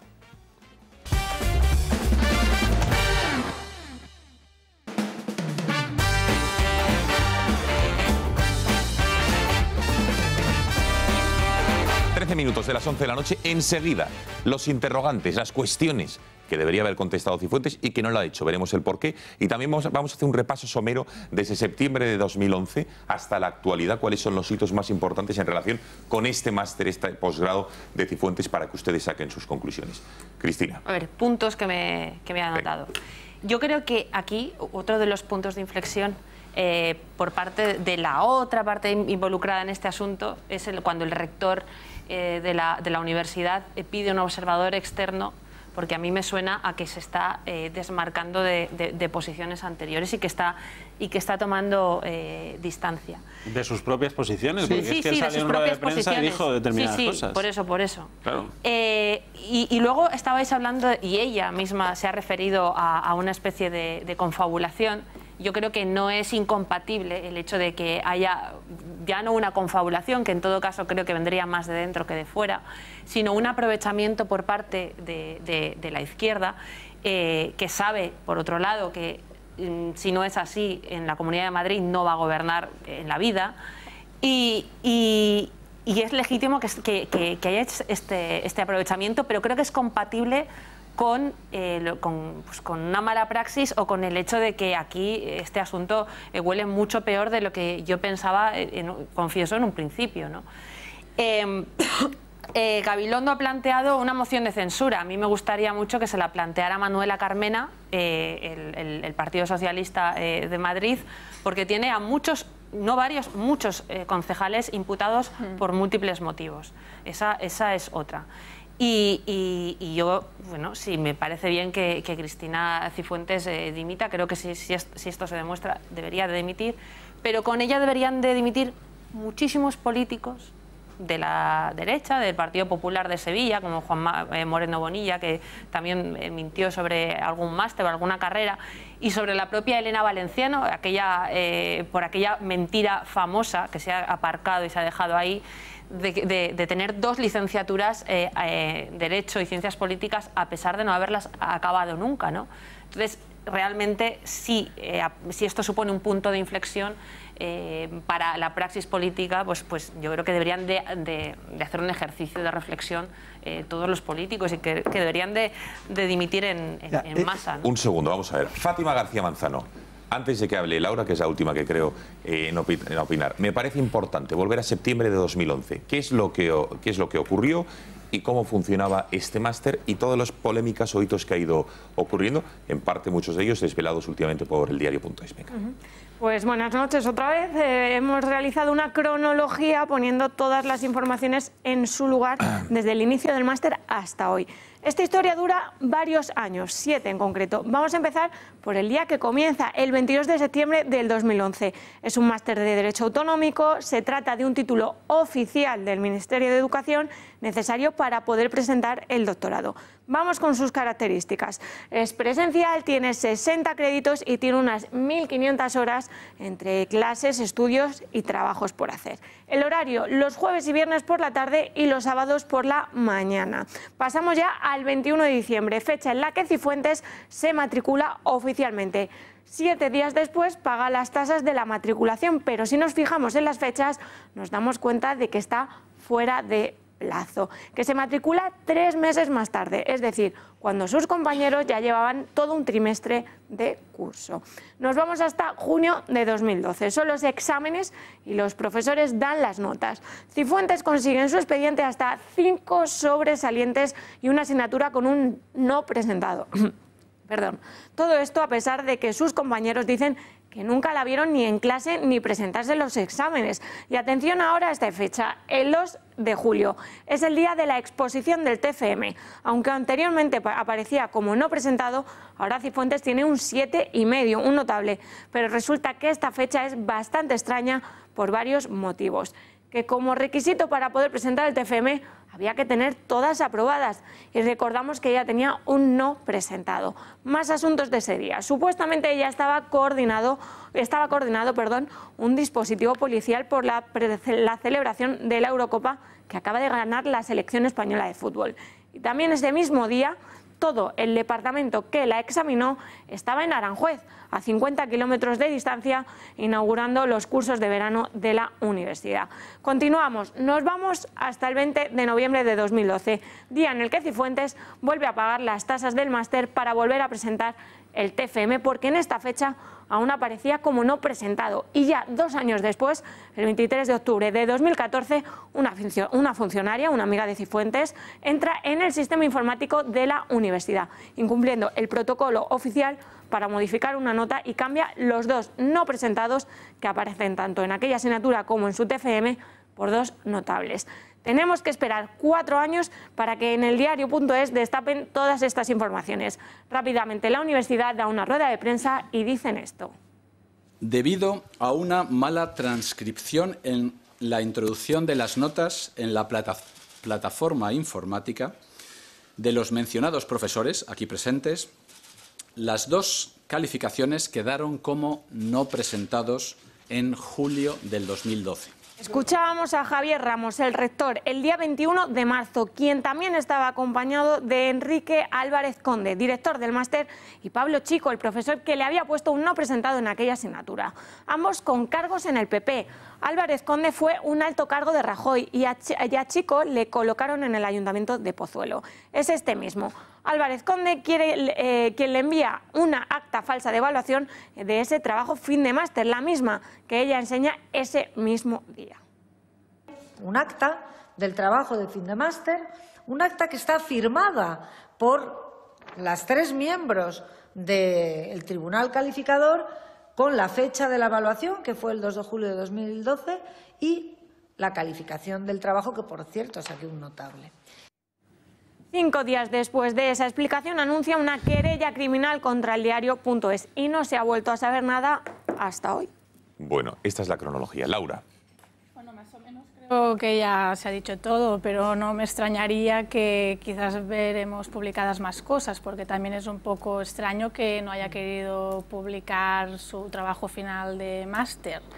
No sé, parece indicar que quizás no la ha hecho ella. Es verosímil, Laura, que no lo tenga, que diga, como decía Román, si estuviésemos en 1983, quizá, pero a día de hoy... está todo digitalizado. Claro, digitalizado, que por cierto, yo no sé cómo se entrega un máster, si se envía por email o se entrega en un pendrive, en un CD, se entrega impreso, eso es otro tema, pero claro, si se ha enviado por email, tendrá en el email, ¿no? Sí, sí, sí. Es un poco extraño y también, bueno, ya...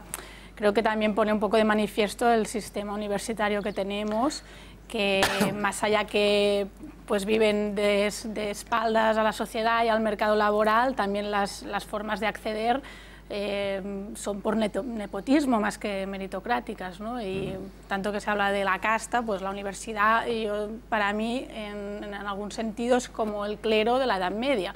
O sea, ahí se ficha a la gente por ideologías. Tienes más que irte a la Facultad de Ciencias Políticas. Pero estamos hablando de la universidad pública, que no es que sea una universidad privada, que sería un escandalazo también, pero que mira, más o menos podría encajar, pero es que es pública. ¿No? El PSOE tiene a Carlos III, el PP... Los chicos de Podemos tienen la potestad de... Cada uno tiene la suya, y esta es muy del PP. Y a mí, también hay unas desigualdades de sueldo dentro de la universidad que tendrían que hacer sonrojar a más de uno, porque la gente que accede tiene contratos por 300 euros. O sea, es que de verdad y no tienen casi nadie que les fiscalice, ¿no? Antes, para hacer un doctorado no hacía falta tener un máster. Se cambió la normativa.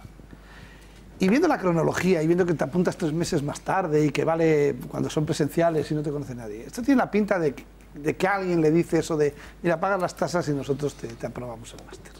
Lo que tiene toda la pinta. Sin estudiar, sin presentarse. Sí, no, porque además tú estás muy ocupada, pero no importa, más derecho autonómico, ya está. Tiene la pinta y ella es el resumen de lo que ha contado en la rueda de prensa. No, exacto, es decir, y además así luego ya me puedo hacer un doctorado para que cuando el día que se me acabe la política, pues ya puedo ir a la universidad. Claro. Entonces tiene toda la pinta.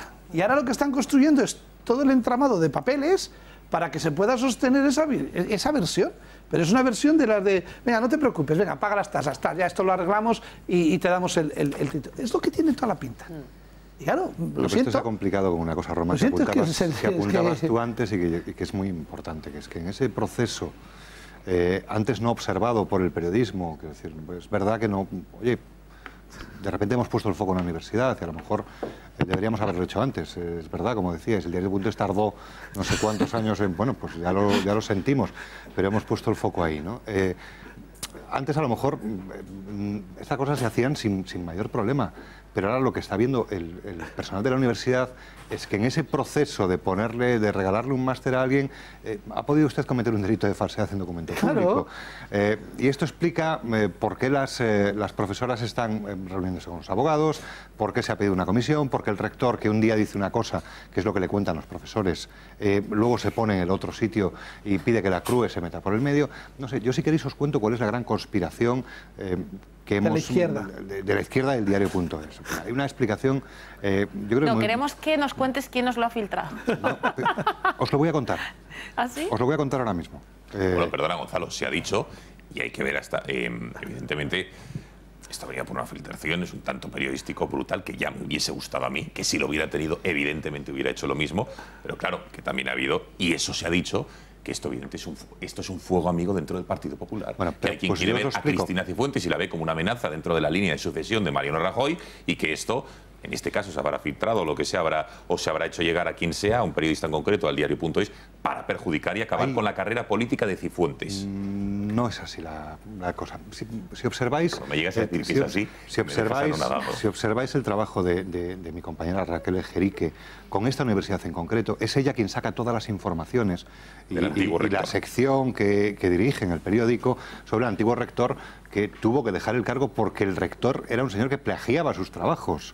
El jefe del cotarro, el que tenía que velar porque en esa universidad todo se hiciera de manera normal, era un tipo que robaba los trabajos universitarios. El que vigilaba que no copiaras, copiaba él. Pues esto es lo que... Y tuvo que irse. Las informaciones de Raquel Ejerique sobre aquel asunto fueron días tras días, semanas tras semanas, sin ningún seguimiento por parte de prácticamente nadie, sin generar agenda. Evidentemente, el trabajo de mis compañeros en esa universidad, de aquel trabajo que acabó con la carrera del rector, pues evidentemente se establecieron puentes y conexiones con gente que está en la universidad, y lógico es que donde uno, ya que antes hablabas del campo, donde uno siembra... Hablaba de la huerta. Al final, hablaba de la huerta y de los cultivos. Florece pues los frutos, no sé por qué y el trabajo del periodismo, pues yo creo que es un poco esto, ¿no? Buscar dónde están cosas y trabajarlas. La pregunta que me gustaría hacer ya es un análisis un tanto más político. ¿Y ahora qué? Ojo, el Partido Socialista anuncia moción de censura, lo decía Gabilondo, después de esa reunión en la Asamblea. Escuchen. Iba a decir Iñaki, lo que vamos a hacer es presentar ante el Comité Ejecutivo del Partido Socialista de Madrid una propuesta, y esa propuesta es la presentación de una moción de censura en esta comunidad a la presidenta y al gobierno del Partido Popular. ¿Qué escenario se abre ahora en la Comunidad de Madrid? Porque mayo del año 2019, es decir, en 13 meses hay elecciones autonómicas. La supuesta candidata del PP es Cristina Cifuentes. Eso es evidente, no hay otra. A no ser que dimita y a no ser que esto le desgaste, veremos qué es lo que ocurre. Las responsabilidades políticas, que es cómo puede cambiar, en primer lugar, ¿va a prosperar esta moción? Podemos la apoya, Ciudadanos ha dicho que de momento no, pero claro, Ciudadanos es supuestamente el garante de que toda la política sea impoluta. Sí, pero... ¿Qué puede pasar? Hoy hace un año... Y esto tiene, por cierto, ecos y consecuencias en la política nacional. Hoy hace un año que se cambió al presidente de Murcia. Hoy. Curiosamente hoy. Sí. En el que se cambió por otro miembro del Partido Popular. Esta moción lo que está intentando es que el Partido Popular no tenga la oportunidad de que con Ciudadanos, es decir, si esta señora ha falsificado, no es verdad que ha hecho el máster, lo que tiene que hacer es salir de ahí, y Ciudadanos teóricamente debería apoyar, como hizo en Murcia, a que el PP nombrara a un nuevo presidente o presidenta de la Comunidad de Madrid. Entonces el PSOE y Podemos están adelantándose a una moción de censura que quiere adelantarse a la comisión de investigación. Porque en la comisión de investigación, si saliera que efectivamente había trapicheo de título, pues al PP, obviamente Cristina Cifuentes tendría que dimitir, e inmediatamente el PP nombraría un nuevo candidato, como hizo Mariano Rajoy, que defendió mucho al presidente de Murcia, hasta que dijo, lo importante es el gobierno, adiós. Claro. O sea, Cristina Cifuentes está muy tranquila porque habla con Rajoy, pero que no sabes que Mariano Rajoy tarda nada, con tendencia a cero, y cuando apoya, en 24 de apoyo horas, a cualquiera. Y en 24 horas a la persona que apoya 24, suele. en cero, en ya. Entonces, PSOE y Podemos están intentando intentar poner en evidencia de la incoherencia y las derechas que son Ciudadanos y el Partido Popular, no esperando esa moción, a esa comisión de investigación. Entonces el problema es que esa moción de censura no va a prosperar. No va a prosperar. Yo creo, porque Ciudadanos no la va a apoyar. ¿Qué tiempos manejamos de la moción? No, vamos a ver. No, lo digo porque no sé si la ha soltado hoy el bombazo, pero no sé si es ya para esta primavera. No, la tiene que presentar ya, porque la comisión de investigación ha dicho Ciudadanos que tiene que ser rápido y con tiempo fijado. No vale esto de que nos dilatamos en el tiempo. Entonces, tienen que adelantar la presentación del documento de moción inmediatamente, porque si no, se hace la comisión y puede entonces el PP decir, vale, presento un candidato y quita Cifuentes. Yo creo que Ciudadanos ahora mismo se siente absolutamente cómodo y con la situación que se ha generado. Claro. No, pero cómodo quiero decir con esta situación. Sí, con la moción de censura, claro. No, con la moción de censura no. O sea, la moción de censura le da igual, no la va a apoyar. Claro, por eso. Porque prefiere incluso tener una candidata débil que se acaba cayendo, o sea, todavía por más desgaste, y si no cae va a llegar también muy débil y muy gastada a las elecciones, con lo cual ellos van a sacar tajada en cualquier caso. Puede ser muchísima tajada o mucha solo, pero van a sacar tajada, desde luego. Entonces yo creo que ellos juegan, diríamos, sobre seguro, porque es que no tienen nada que perder y muchísimo que ganar en este asunto. Por eso tampoco les interesa ahora mismo una moción de censura para poner a quién, a Gabilondo. Bueno, ¿y cómo lo interpretarían los votantes, los posibles votantes futuros de Ciudadanos, ¿no? que pueden venir del PP? El PP presentaría un candidato. Ahí. Claro, entonces por eso están muy cómodos. Eso no lo apoyamos, ya hemos propuesto una comisión de investigación, nos quedamos en stand-by y tenemos una Cristina muy débil. Exacto. Eso es la realidad. Y si llega a las elecciones va a llegar muy débil, y si no llega, pues se va a desgastar y todavía más cerca de las elecciones, con lo cual va a ser un cataclismo y del que va a salir beneficiado. O sea, el daño para el PP de Madrid está hecho, hagan lo que hagan. Me preocupa más el daño. Ahora que veíamos que a Ciudadanos ya le dan como primera fuerza política, no lo sé, tampoco lo sé. ¿no? Me preocupa más el daño que se esté haciendo a las universidades. Si me permites un apunte sobre una cuestión que ha surgido aquí de refilón y que la comentaba antes nuestra compañera en el pantallón, que es la cuestión de la querella, ¿no? ¿Dónde? La pantalla. En el pantallón, digo. El pantallón. Es que es muy grande esa pantalla, es un pantallón. Vale, no, pero bien, es una buena... Dale, Benjamín. Decimos pantallaca, mejor. No, es que no la había entendido y digo, pensaba que hablaba de Cristina. Estamos todos con las pantallas de los móviles y eso es, vamos, un cine. Perdón por haber devaluado vuestra pizarra táctil, la categoría de pantalla. No sabéis cuánto, venga. Bueno, el caso es que yo ahí, la verdad, discrepo con casi todas las opiniones que he escuchado sobre la querella. Bueno, los periodistas tampoco somos intocables. Y esta señora tiene sus derechos y los puede defender en los tribunales. Es más, fíjate, la otra noche, en el programa este monográfico sobre Cote Cabezudo y este escándalo de pederastia, Melchor Miralles, que estaba aquí invitado, decía, estoy deseando que pongan esa querella. Estoy deseando porque ahí se va a ventilar, en un tribunal se va a ventilar la verdad. Y allí no hay trampas posibles. Allí un juez, abogados, etcétera, y se van a practicar unas pruebas. No nos hemos puesto a llorar cuando nos ha dicho. Quiero decir, pero Gonzalo, yo entiendo que os pueda sentar mal, o os sentáis atacados, pero en realidad no es un ataque, es un derecho de una ciudadana que decide querellarse contra dos periodistas. Punto. Si no tiene razón y la información es buenísima, como creo que la es, porque además creo que lo habéis documentado todo y que no tenéis ningún problema en nada de lo que habéis publicado, porque en todo caso es veraz. Es veraz, que es la clave de una información. Tú no puedes saber si una información es verdad, porque la verdad es muy relativa. Es veraz. La información es veraz, está contrastada. Bueno, y nos van a obligar a sacar las cosas que no sacamos por praxis profesional. Eso al final, quiero decir, que se ventile un caso en los tribunales es bueno. Ahí se verá la verdad. Claro. Creo que es bueno, ¿no? Pero, hombre, he visto que ha habido como mucha discrepancia, mucho ataque a Cristina Cifuentes porque presenta una querella a dos periodistas. Oye, está en su perfecto derecho de hacerlo y no pasa absolutamente nada. Cuando hacen penalti, al caer gritas, pero luego tiras el Igual penalti. que poco tiempo antes dijo en un tuit que Ignacio Escolar era un periodista que admiraba. O sea, que al final... una cosa no tiene que... por eso, que la dualidad es interesante, pero tiene derecho a ambas cosas, ¿no? Como efecto político que preguntabas, yo creo que este es el final de la carrera política de Cristina También, Cifuentes. claramente. Tengo la convicción ahora, tampoco sé lo ponía esta tarde en un tuit, hasta qué punto tenemos derecho a hurtarle a la señora Cifuentes su legítimo derecho a adornar su caída con un triple tirabuzón, ¿no? Yo creo que esto lo podría haber solucionado mucho antes. Bueno, está cayendo, quiere hacer arabescos mientras cae, va a durar, esto va a ser, pues, bueno, vale, vamos a contarlo ya que nos dedicamos al periodismo y contamos las cosas. Ha querido alargarlo, se va a alargar, pero yo creo que esto no tiene vuelta atrás. En el corto plazo... O sea, mañana presenta su trabajo de fin de máster y no te vale. Mañana, cuando... Bueno, primero, ella autoriza... Si mañana aparece el trabajo... Es que hoy ha dicho de qué va. Hoy ha desarrollado sobre qué iba, el desarrollo de competencia y demás, y como ya tal, fenomenal. Gonzalo, pero mañana lo presenta. Sí, sabemos de qué va. Y entonces mañana hablamos del trabajo de fin de máster. ¿Y vosotros vais a presentar otro trabajo de fin de máster mañana? No, pero mañana hablaremos del trabajo de fin de máster. Pero quería solo un apunte sobre los efectos políticos de esto. Bueno, yo llevo prácticamente todo el día pegado a la espalda de Benjamín. Hemos amanecido en... Aclara esto, por favor. Aclara esto porque nos hemos encontrado... Yo, Gonzalo, te tengo gran aprecio, pero no tanto como para amanecer contigo. ¡Qué transversal! Te tengo mucho aprecio, pero no llega a ese extremo. Yo no me había visto... Hasta el día de hoy era un programa digno y no... No me había visto en estas tesituras, pero todo se puede hablar. Todo puede pasar. Resumo, que dice Benjamín... Oye, si os parece, luego os quedáis fuera y proseguís. Por favor, Gonzalo. Nunca te traicionaría, Gonzalo. Nos hemos encontrado en el PP esta mañana en una rueda de prensa. ¿Vale?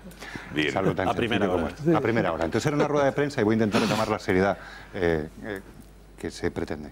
Era una rueda de prensa para presentar la convención del Partido Popular que empieza en Sevilla este fin de semana. Bueno, tú estabas a mi lado, no sé si coincides conmigo, aquello fue un espectáculo. Sí, tremendo. Se les fue de las manos. Totalmente. El caso de Cristina Cifuentes dejó a Maguillo descolocado. Estaban explicando, pues a las 6 de la tarde el sábado hablará sobre Europa. No sé qué, y los compañeros estaban todos diciendo, no está Cifuentes en el programa. La han quitado, se habían equivocado, luego dan otro programa donde sí la ponen. Bueno, perdieron tanto los nervios con frases de Maguillo como... me habéis visto a mí cara de Cristina Cifuentes, de tanto que le preguntábamos, intentos de, oye, esto fuentes del PP, no digáis que lo ha dicho Maguillo, y es, oye, habéis pedido el desayuno del Mallorca, esto tiene la oficialidad de fuentes del PP, no, de estar aquí. De estar aquí, de que por estar, Mallorca, ¿no? Sí, claro. Es decir, no, vea. Conclusión, lo que habitualmente es una cita congresual, o en este caso una convención... A honor y gloria de la organización. Para tomar impulso, se convierte en todo lo contrario. Y en vez de estar pendientes de cuáles son las propuestas del Partido Popular para municipales y autonómicas, y hoy en esa rueda de prensa en la que hemos estado juntos trabajando, Benjamín y yo, nos decían, no vamos a hablar de candidatos, lo han dejado también bastante claro, no se va a hablar de candidatos, no toquemos este asunto. Claro, ¿a quién le va a interesar este fin de semana en Sevilla lo que diga el Partido Popular sobre nada? Van a ser 3 días dedicados a perseguir a Cifuentes, a ver con por quién un palacio habla, de congresos. A ver quién habla, quién le saluda. ¿Dónde está? ¿Desde cuándo está convocada esta convención? La convención se la inventaron hace como 5 meses. ¿Más de un mes? Sí. La fecha, ¿eh? Sí. Vale, lo digo porque claro, si encima ya la torpeza política... Mira, yo hoy he echado de menos... Esto no se improvisa. Bueno, vea, que nos tenemos que ir a Barcelona. Yo he echado de menos solo un documento. Mira, ahí vemos los intervinientes y demás, y ahí finalmente en la primera versión que hacía referencia a Gonzalo, no estaba Cristina Cifuentes, y en la segunda ya sí que la han añadido, viendo el error intencionado, ¿no? En fin. Yo solo ahí vamos a ver, yo aclaro, yo doy fe, que han dicho allí inmediatamente que había sido un error, que le habían pasado del viernes al sábado, creo que han explicado, que se les había olvidado transcribirlo. Además, inmediatamente han pasado la copia nueva. Los carga el diablo, justo va y pasa hoy con Cristina Cifuentes. Hombre, yo ¿sabes lo que es? O sea, yo hablando luego con ellos, claro, le digo, es que ponéis un circo y os crecen los enanos. O sea, esto, porque claro, dice, estaban descompuestos. ¿Cómo no van a estar descompuestos si llevan meses trabajando en una convención nacional que tiene un curro impresionante? Horrible. Que tiene un curro impresionante y a 2 días se lo estropean, salta por los aires. Claro, y nadie pregunta nada de la convención y todo es Cristina Cifuentes. Como es lógico, claro. Yo decía, es que es normal, ¿qué queréis que os pregunten? ¿Sabes? Bueno, pero un momento, Benjamín, ¿cuál es la posición de Génova respecto, más allá de esto, error, la ¿no? posición de Génova con respecto a Cifuentes? Lo digo porque Hoy, una de las valoraciones del PP ha sido que ha estado muy convincente. Hoy todavía, Vamos a ver, yo he hablado con ellos, a mí me han dicho textualmente que damos por zanjado el Lo ha dicho asunto. Rajoy Podemos también. dar por zanjado Lo el ha dicho asunto. Rajoy. ¿Has dicho eso? Sí, sí, eso me han dicho a mí. Lo ha esta dicho tarde. Rajoy, pero Aparte de no me decir, parece la suficiente. versión oficial, que la estoy buscando, si me das un segundo te la leo. Hoy todavía es uno de los nuestros. Hoy todavía es uno de los y nuestros. doy por zanjado el asunto, no quiere decir, apoyo a Mariana ha zanjado tantas cosas. La frase que me ha dicho es podemos dar por zanjado el asunto. Sí, podemos. Ellos, bueno, y otra pregunta, que no me resisto. Gonzalo, pero la valoración del PP que me preguntabas. Venga. Cristina Cifuentes ha sido contundente, convincente y sólida en su intervención en el Pleno de la Asamblea de Madrid. Ha aportado nueva documentación y ha dado suficientes explicaciones para aclarar las dudas que ha planteado la oposición. Esa es la posición oficial del partido. Y ahora una última cuestión y nos vamos a Cataluña. Hemos adjetivado suficiente. ¿Hay alguien dentro del PP que salga especialmente beneficiado de lo que le está ocurriendo a Cifuentes? No, yo creo que el PP ya beneficiario de nada, no. Hoy por hoy tal como están, no. Yo creo que esto perjudica la imagen del PP y nadie sale beneficiado. Totalmente, no, claro, pero esto es una de las... Vamos a ver, el PP en este momento está en un momento de esos que hagas lo que hagas, todo se interpreta mal. Que eso son dinámicas políticas que pasan. Y ahora les crece eso, el circo de los enanos. Totalmente. Hoy ha faltado, en la documentación aportada, en la tarjeta de ruego disculpe a mi hija Cristina que no vaya a presentar el trabajo porque está muy ocupada. Es el último documento que ha faltado en la documentación aportada en la Asamblea de Madrid.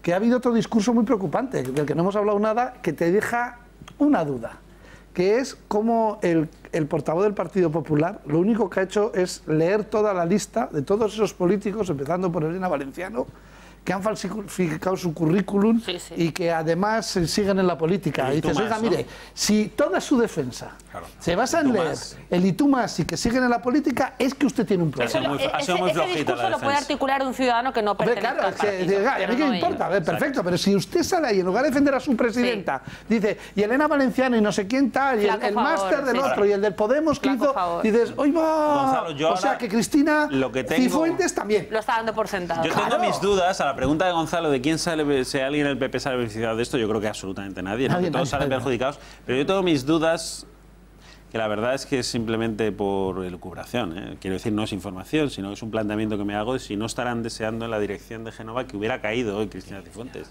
De verdad lo digo. Esta mañana daba la sensación, porque, ¿no?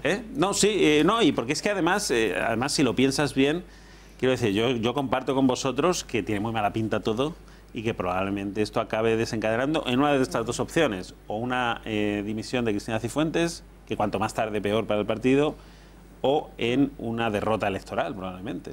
Que todavía es peor. Claro, que todavía es peor para el partido. Por lo tanto, opción menos mala, que la presidenta deje el cargo cuanto antes para intentar poner un candidato ahí de peso en Madrid, porque en Madrid se juega mucho. Y para poder decir... Que intente remontar la situación un poco a la desesperada. Y para poder decir de ahora en adelante, nosotros sí que dimitimos. Y para poder decir de ahora en adelante, nosotros sí dimitimos. Una persona que ha sido militante de Alianza Popular y que para llegar al poder ha tenido la evolución ideológica de Cristina Cifuentes, no se baja del poder si no es a escobazos. Lo que pasa es que eso... Bueno, venga, vamos hasta Cataluña. La más progre del mundo mundial, sino de Alianza Popular. Varias cosas están sucediendo. En primer lugar, Carles Puigdemont. Hoy la Fiscalía alemana ha dicho que no va a poner tiempos ni timings en eso, digamos, en esa petición de extradición al juez. No ponen fecha, no se quieren mojar. Por cierto, que a Carles Puigdemont hoy le han ido a visitar a la cárcel el vicepresidente del Parlamento catalán y también su mujer. Le han ido a visitar, han estado reunidos con él en encuentros y después quiero que escuchemos la valoración que ha hecho el vicepresidente de la Cámara catalana a la salida, donde ha seguido justificando y reafirmando la legitimidad de que Puigdemont sea el candidato. Vamos a escucharle. Está bien, está fuerte, está determinado, está convencido de que está aquí por una causa política, por una causa que es justa y por cumplir los mandatos democráticos que le ha encomendado el Parlamento de Cataluña. Es el candidato, es el presidente legítimo de Cataluña y es el candidato a la presidencia que querría investir el Parlamento de Cataluña si no hubiera todas las interferencias judiciales y políticas que está sufriendo. No hay ninguna intención de hacer renuncias o de hacer pasos atrás en sus ideas. Bueno, esto está ocurriendo en la crónica catalana. Vamos, les voy a esbozar qué es lo que ha ocurrido, después entramos en el análisis y, por cierto, quiero que hablemos con una persona en Barcelona. Hoy, por cierto, también, para los que tenían algún tipo de esperanza de que en virtud de la aplicación del artículo 155 en Cataluña, el gobierno, lo dijo el ministro Méndez de Vigo, lo dijo la ministra Dolors Montserrat, que en el curso académico del año que viene se acabaría, digamos, de alguna manera con la inmersión lingüística que arrincona al castellano y los padres podrían elegir libremente la lengua vehicular en la que quieren educar a sus hijos, castellano, catalán, en libertad. Recuerden lo que decía Méndez de Vigo en febrero y también la ministra, que daban por hecho que en septiembre, en el nuevo curso escolar, iban a poder elegir los padres. Recuerden. Lo que queremos es que ese derecho de los padres de escoger la lengua vehicular de sus hijos se garantice adecuadamente, que es lo que dicen las sentencias del Tribunal Constitucional y el Tribunal Superior de Justicia. En estos momentos ahí hay un formulario con una preinscripción, queremos que se haga, como digo, de forma no individualizada sino colectiva, y eso es lo que estamos estudiando. Va a existir esta casilla porque esto es devolver el derecho a los padres. Bueno, y hoy fíjense que esto es el Departamento de Ensenyament, de Educación de la Generalitat de Cataluña, en el diario oficial, como en el BOE catalán, efectivamente han puesto las pautas de la matriculación y del curso escolar del año que viene, como es preceptivo por estas fechas en primavera, y efectivamente para la matrícula no han incluido esa casilla que anunció el ministro Méndez de Vigo, que anunció la ministra Dolors Montserrat, para que los padres puedan elegir, que tampoco iba a cambiar nada, pero era un tema simbólico, pero es que ya ni siquiera ante esto, digamos, se han plegado. Y ya por último, antes de entrar en análisis, como saben ustedes, a día de hoy se está hablando mucho de lo que está ocurriendo en las calles de Barcelona, sobre si hay un repunte de la tensión, de la convivencia, de los mal llamados comités de defensa de la República, que lo que están haciendo es defender una república que no existe, y la mayoría de estos grupos, puede que alguno no, pero la mayoría utilizan tácticas violentas, como hemos visto, como quemar neumáticos en las autopistas, los boicots a los peajes, interrumpir en procesiones, los acosos, por ejemplo, al juez de Arena, que se ha tenido que exiliar el juez del Tribunal Supremo de Barcelona a Madrid, necesita escolta y protección policial. Quema de contenedores, son imágenes, no me estoy inventando nada, lo van a ir viendo durante el programa. Pero fíjense, ayer escuchábamos a Pep Guardiola, a Pilar Rahola, como defendía que son movimientos transversales, pacíficos, cívicos, y hoy la directora del Matí de Catalunya Radio, Mónica Terribas, también desde los micrófonos de la radio pública catalana, lo defendía y, ojo, lo comparaba con Martin Luther King, fíjense. I Martin Luther King també ho va defensar als carrers de manera pacífica i va fer política amb majúscules. I aquí a Catalunya què passa? Doncs que la desobediència i la resistència pacífica es relaciona amb la rebel·lió. El govern a Catalunya, que és el govern espanyol, reforça la vigilància dels edificis públics en previsió de més accions dels comitès de defensa de la República. Laura, ¿son tan pacíficos, cívicos, como dice Rahola, Mónica Terribas? Porque las imágenes no dicen eso. No, evidentemente no son pacíficos porque intimidan, porque hacen actos violentos, vandálicos. Lo que pasa que compararlo con la Kale Borroka me parece totalmente descabellado y desproporcionado y que no ayuda, porque también es banalizar lo que pasaba en el País Vasco, que de verdad había una violencia organizada por el grupo terrorista ETA. Lo que pasa en Cataluña es que también este concepto de violencia, el concepto de violencia con los años ha ido evolucionando. Por ejemplo, ahora que se habla de Alemania, el delito de alta traición no solo habla de violencia, sino el riesgo de violencia. Y en Cataluña lo que estamos viendo es esta situación, ¿no?, de que ahí empiezan a haber unos brotes de agresividad evidentes, de momento no hacia una persona concreta, pero sí hacia sedes de partidos políticos, hacia establecimientos, y entonces, bueno, pues es muy fácil de descontrolar, y la situación está ahí. Yo vamos a ver, hay una cosa, o sea, a mí compararlo con la Kale Borroka me parece de una obviedad tan clara. Claro. Sí. Es decir, vamos a ver, un contenedor ardiendo en la diagonal es igual que un contenedor ardiendo en la Gran Vía de Bilbao o en el Boulevard de San Sebastián. El otro día la Kale Borroka se ejercía porque no nos dejaban ser lo que queríamos en los vascos. Mira. Y los comités, mal llamados comités de defensa de la República, que son grupos violentos independentistas, lo están haciendo porque no les dejan ser la República ni catalanes. Yo he sacado muchas noticias sobre los CDRs, he visto los chats internos que tienen. Es una estructura, no es una estructura, son grupos anárquicos que cualquiera puede ser un CDR, cualquiera puede actuar como lobo solitario, o sea, no tiene nada que ver con una organización, con una estructura vertical que era Kale Borroka. Y esto lo dicen periodistas, expertos en ETA. Me parece fenomenal, pero aquí que somos víctimas, aquí que somos víctimas y periodistas expertos en ETA. Es decir, además de que han estado formados por los señores de la Kale Borroka. A ver, un momento, si hablamos a la vez, concluye Laura y luego Román. Además de que han sido formados por la de la Kale Borroka. No tengo ninguna gracia. Momento, a ver, Laura y Román, venga. Como es evidente, no me generan ninguna simpatía. Primero, ya están equivocadas con su nombre. O sea, es comités en defensa de una república que no existe, que no tienen ni el aval de los votos para instalarla. O sea, que ya totalmente cualquier cosa que no se ha hecho desde el Parlamento, desde las instituciones, me parece que es dejarlo a los ciudadanos, me parece un error. Evidentemente que sí que muchos de ellos hacen acciones que son violentas, pero de verdad que compararlo con Kale Borroka me parece que no está... Ha quedado clara la posición de Laura. Venga, Román y Cristina, que pedían la palabra. Quería decir esto es anárquico por chats que gente... No. Yo estoy flipando cada vez que alguien dice que los CDR son un movimiento desorganizado, porque no lo son en absoluto. Perdona. Vale, un momento, Cristina, vamos a respetar el turno de palabra. Román, por lo de la Kale Borroka, y luego Cristina contesta a Laura.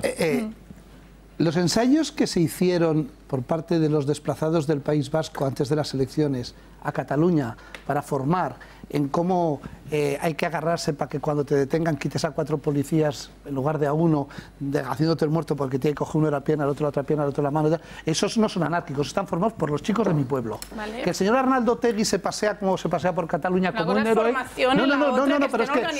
Es que detrás de la formación... Un momento, vamos a dejar hablar a Román. Venga, Román. A mí me encanta cuando alguien quiere ver que para que se junten 30 tíos y jodan los peajes, debe de ser que la combinación astral de los planetas hace que los Aries ascendente Capricornio aparecen en el peaje y joden el peaje. Es decir, eso no es organización, ¿verdad? ¿Tú crees que allí va la gente espontáneamente y dice, hoy me da por el peaje y mañana a las 11 de la mañana por la estación de Sants? Es una decisión tomada de organización violenta coordinada. Que luego haya primos, pringaos y tontos que se sumen al grupo de palmeros, o otros interesados como Pilar Rahola, o otros interesados como Pep Guardiola que viven de este cuento, y luego eso es otra realidad. Pero no, es que los análisis no pueden ser simples. Los análisis no pueden ser simples. Los análisis no pueden ser simples. Y entonces, y lo segundo, la batalla lingüística a la que se está colaborando de manera impune y tontamente por todos los medios y muchísimos periodistas españoles, que parece que con ETA no aprendieron nada, el seguir llamando a los CDRs porque se han denominado ellos Comité de Defensa de la República. Falsos. Qué bonita palabra comité, que es como grupo así anárquico, bonito, república y defensa, todo palabras bonitas. ¿Vosotros conocéis algún colectivos violentos. ¿Conocéis algún CDR? Porque yo conozco colectivos violentos independentistas. Vale, bueno, mira, te puedo contar cómo entró en ETA. Momento. Te puedo contar cómo entró en ETA. No voy a empezar a tasar porque estamos en la recta. Te puedo contar y lo organizado que era. Momento, venga, a ver, Cristina. Y después lo primero, los CDRs están organizadísimos. Pero vamos. Momento, organizadísimos. Lo que ocurre es que tienen una gran capacidad de asimilación y de absorber a esta gente que por una motivación u otra, porque no encaja de otra manera o porque no tiene nada más que hacer y además vive del subsidio público en la mayoría de las ocasiones o de sus padres, se aburre y se acoge a este movimiento. Los que estuvimos ahí, yo no soy catalana, pero tengo familia catalana y familia en Cataluña y en Barcelona. Y los que estuvimos en Cataluña desde el 1 de octubre hasta casi el final de mes, vimos cómo salían los CDR de las sedes de Òmnium, de las sedes de la ANC, y también financiados, no, por un bocadillo, y también estuvimos en la sede de las CUP. Nos metimos en la sede de las CUP y retransmitimos desde la sede de las CUP. De ahí salían tanto los CDRs como eso que ellos llamaban observadores internacionales, que no eran otra cosa más que prescriptores de la ultraizquierda de toda Europa interesados en desestabilizar España y el resto de Europa. Que si son violentos, perdona, acabo. Nadie estaba analizando la Kale Borroka. estamos dándole toda la importancia del mundo porque nos acordamos de lo que pasó en el País Vasco y no queremos que se vuelva a reproducir. Esa es la historia. Ocurre lo siguiente. ¿Cuántas veces has visto tú a la Kale Borroka, por ejemplo, cortar la A1? ¿Cuántas veces la Kale Borroka ha cortado? Me lo puede decir Román, pero ¿cuántas veces? Pero es que hay muchas manifestaciones que se cortan calles. Es Kale Borroka, o terrorismo callejero, como tú lo quieras llamar. Cuando un tío o varios cogen una bomba fabricada, casera o comprada en Irán, me da lo mismo, y la lanzan a un concesionario de coches. Bueno, o cuando amedrentan a gente en sus negocios. O cuando practican otro tipo de terrorismo, no solo callejero, porque gracias a las nuevas tecnologías... Uno se ha demostrado. Un segundo, acabo rápido. No, es que tampoco vamos a decir acabo cosas rápido y luego me lo falsas. dices tú. Vamos a ser rigurosos. Y cuando practican otro tipo de terrorismo y de amedrentamiento, gracias a la implementación y al uso de las redes sociales. ¿Tú no has visto de verdad cortar carreteras por otras causas? Perdona un segundo. Por otros tipos de manifestaciones y protestas. No la Kale Borroka en el País Vasco. Es precisamente, es que me estás comparando. No la Kale Borroka en el País Vasco. Precisamente, un segundo. pero por otras no, sí. es que es Kale Borroka, pero perfecto. Y que es universitario. No, es que tú me has dicho... A ver, Laura y Cristina, si es intermomento. Laura y Cristina, es que no se... Me encantaría poder acabar. Es que no se entiende en casa si se interrumpís constantemente. Y mira que... Cristina, un segundo, ahora no me pises a mí. De verdad, que mira que me gusta que se interrumpa el debate, pero es que no se entiende y si habláis una encima de la otra. Por favor, vamos a intentar respetar la Kale Borroka Cristina y luego es cuando los CDR acuden a los hoteles de los policías y de la Guardia Civil, que por cierto en la mayoría tuvieron que salir de sus hoteles y ser acogidos en retenes grandes de la Guardia Civil, como el de San Andreu de la Barca, donde estuvimos, por cierto, también.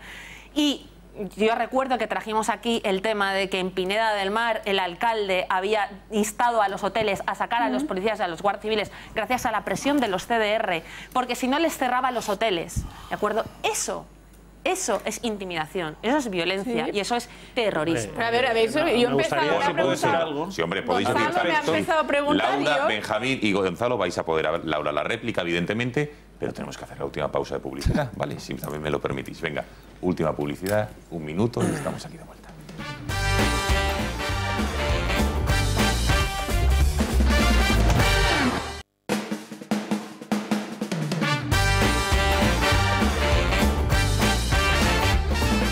Como suele ocurrir en la pausa de publicidad, el debate ha seguido. Bueno, si os parece, Laura ha tomado nota de lo que ha ido diciendo Román y Cristina. Ahora tendrá la réplica. Vamos a completar con Benjamín y con Gonzalo esta ronda sobre si es Kale Borroka, no, si son violentos, no, etcétera, etcétera, porque me parece que es interesante, sobre todo, lo que se vende desde ahí, el amparo, la protección política y periodística que tienen estos mal llamados comités de defensa de la República. En esto yo creo que todos estamos de acuerdo en que no se debería llamar de alguna manera así, a falta de escuchar a Benjamín y a Gonzalo, que seguro que me sorprenden, pero hay que ver, el tinte violento está ahí y que les defienden y están amparados por parte de la sociedad también. ¿Cómo? Venga, Benjamín. Sí, bueno, en primer lugar, se está generando una alarma social que están generando ellos con sus actuaciones, no los ciudadanos que podemos sentirnos amenazados. Eso me parece evidente y obvio. En segundo lugar, cuando yo por lo menos hablo que sí tienen semejanzas con la Kale Borroka, me refiero a lo que significa el terrorismo de baja intensidad. Claro. Y aquí, obviamente, no a que tengan conexiones con el País Vasco, que probablemente también las tienen, ojo, porque no nos engañemos.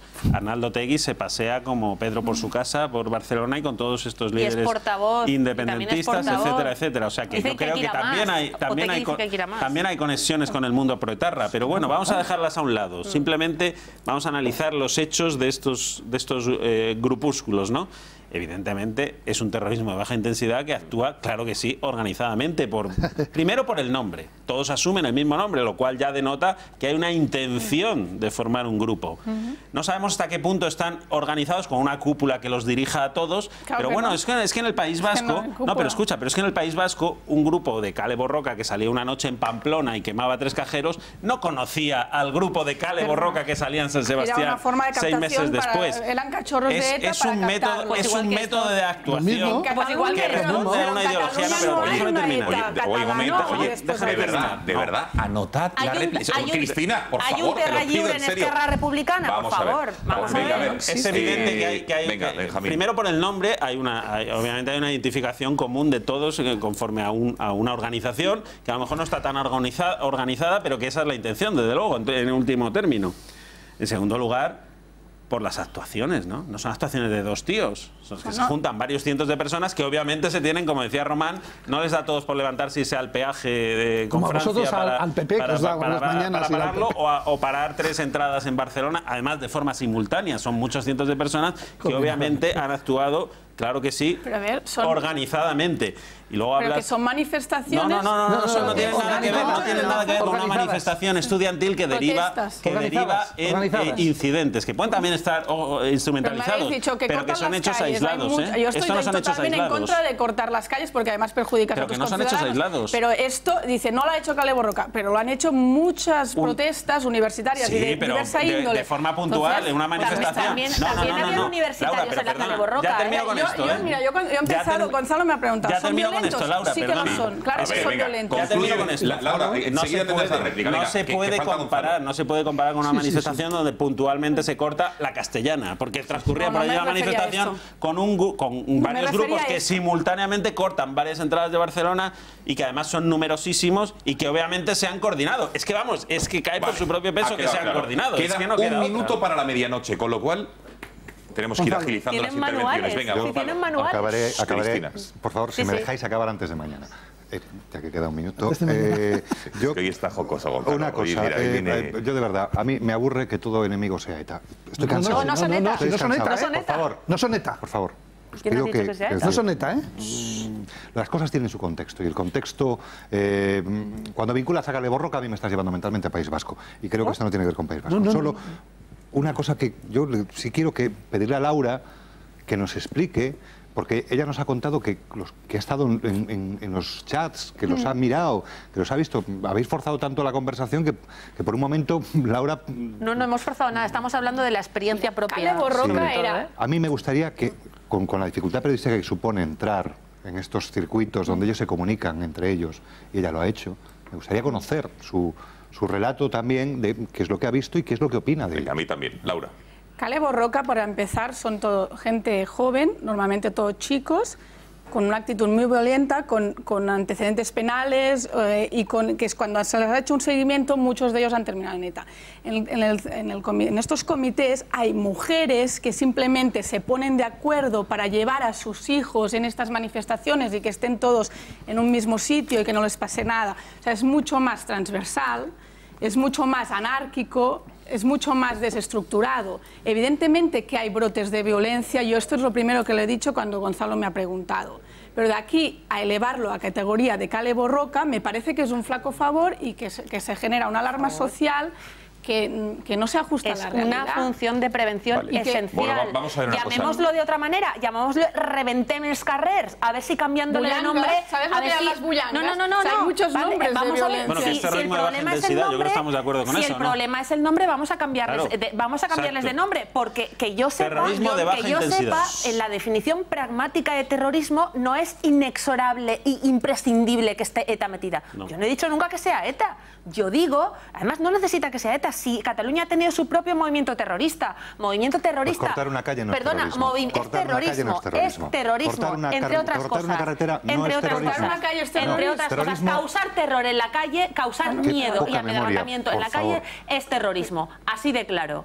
Y Cataluña tiene su propio movimiento terrorista. En varios lugares. Cortar un peaje es terrorismo. Cataluña tiene terra lliure. Cataluña tiene terra lliure. Terrorismo cortar un peaje. Cataluña tiene terra lliure. Yo estoy súper en contra de estas protestas que digamos no están organizadas y que Cataluña tiene terra lliure. Y yo no recuerdo. Vamos a ver, Cataluña tuvo a terra lliure y elementos indeseables que asesinaron gente, están ahora mismo en Esquerra Republicana con cargos públicos. Bueno, ¿eso lo vamos a negar? Por favor. No lo negaré. Luego, ¿qué tiene que ver esto? ¿Qué mejor síntoma que el señor Otegi salga de su cueva en el País Vasco y venga a Cataluña para decir que el siguiente paso es ascender el grado de violencia? Esto lo ha dicho Otegi.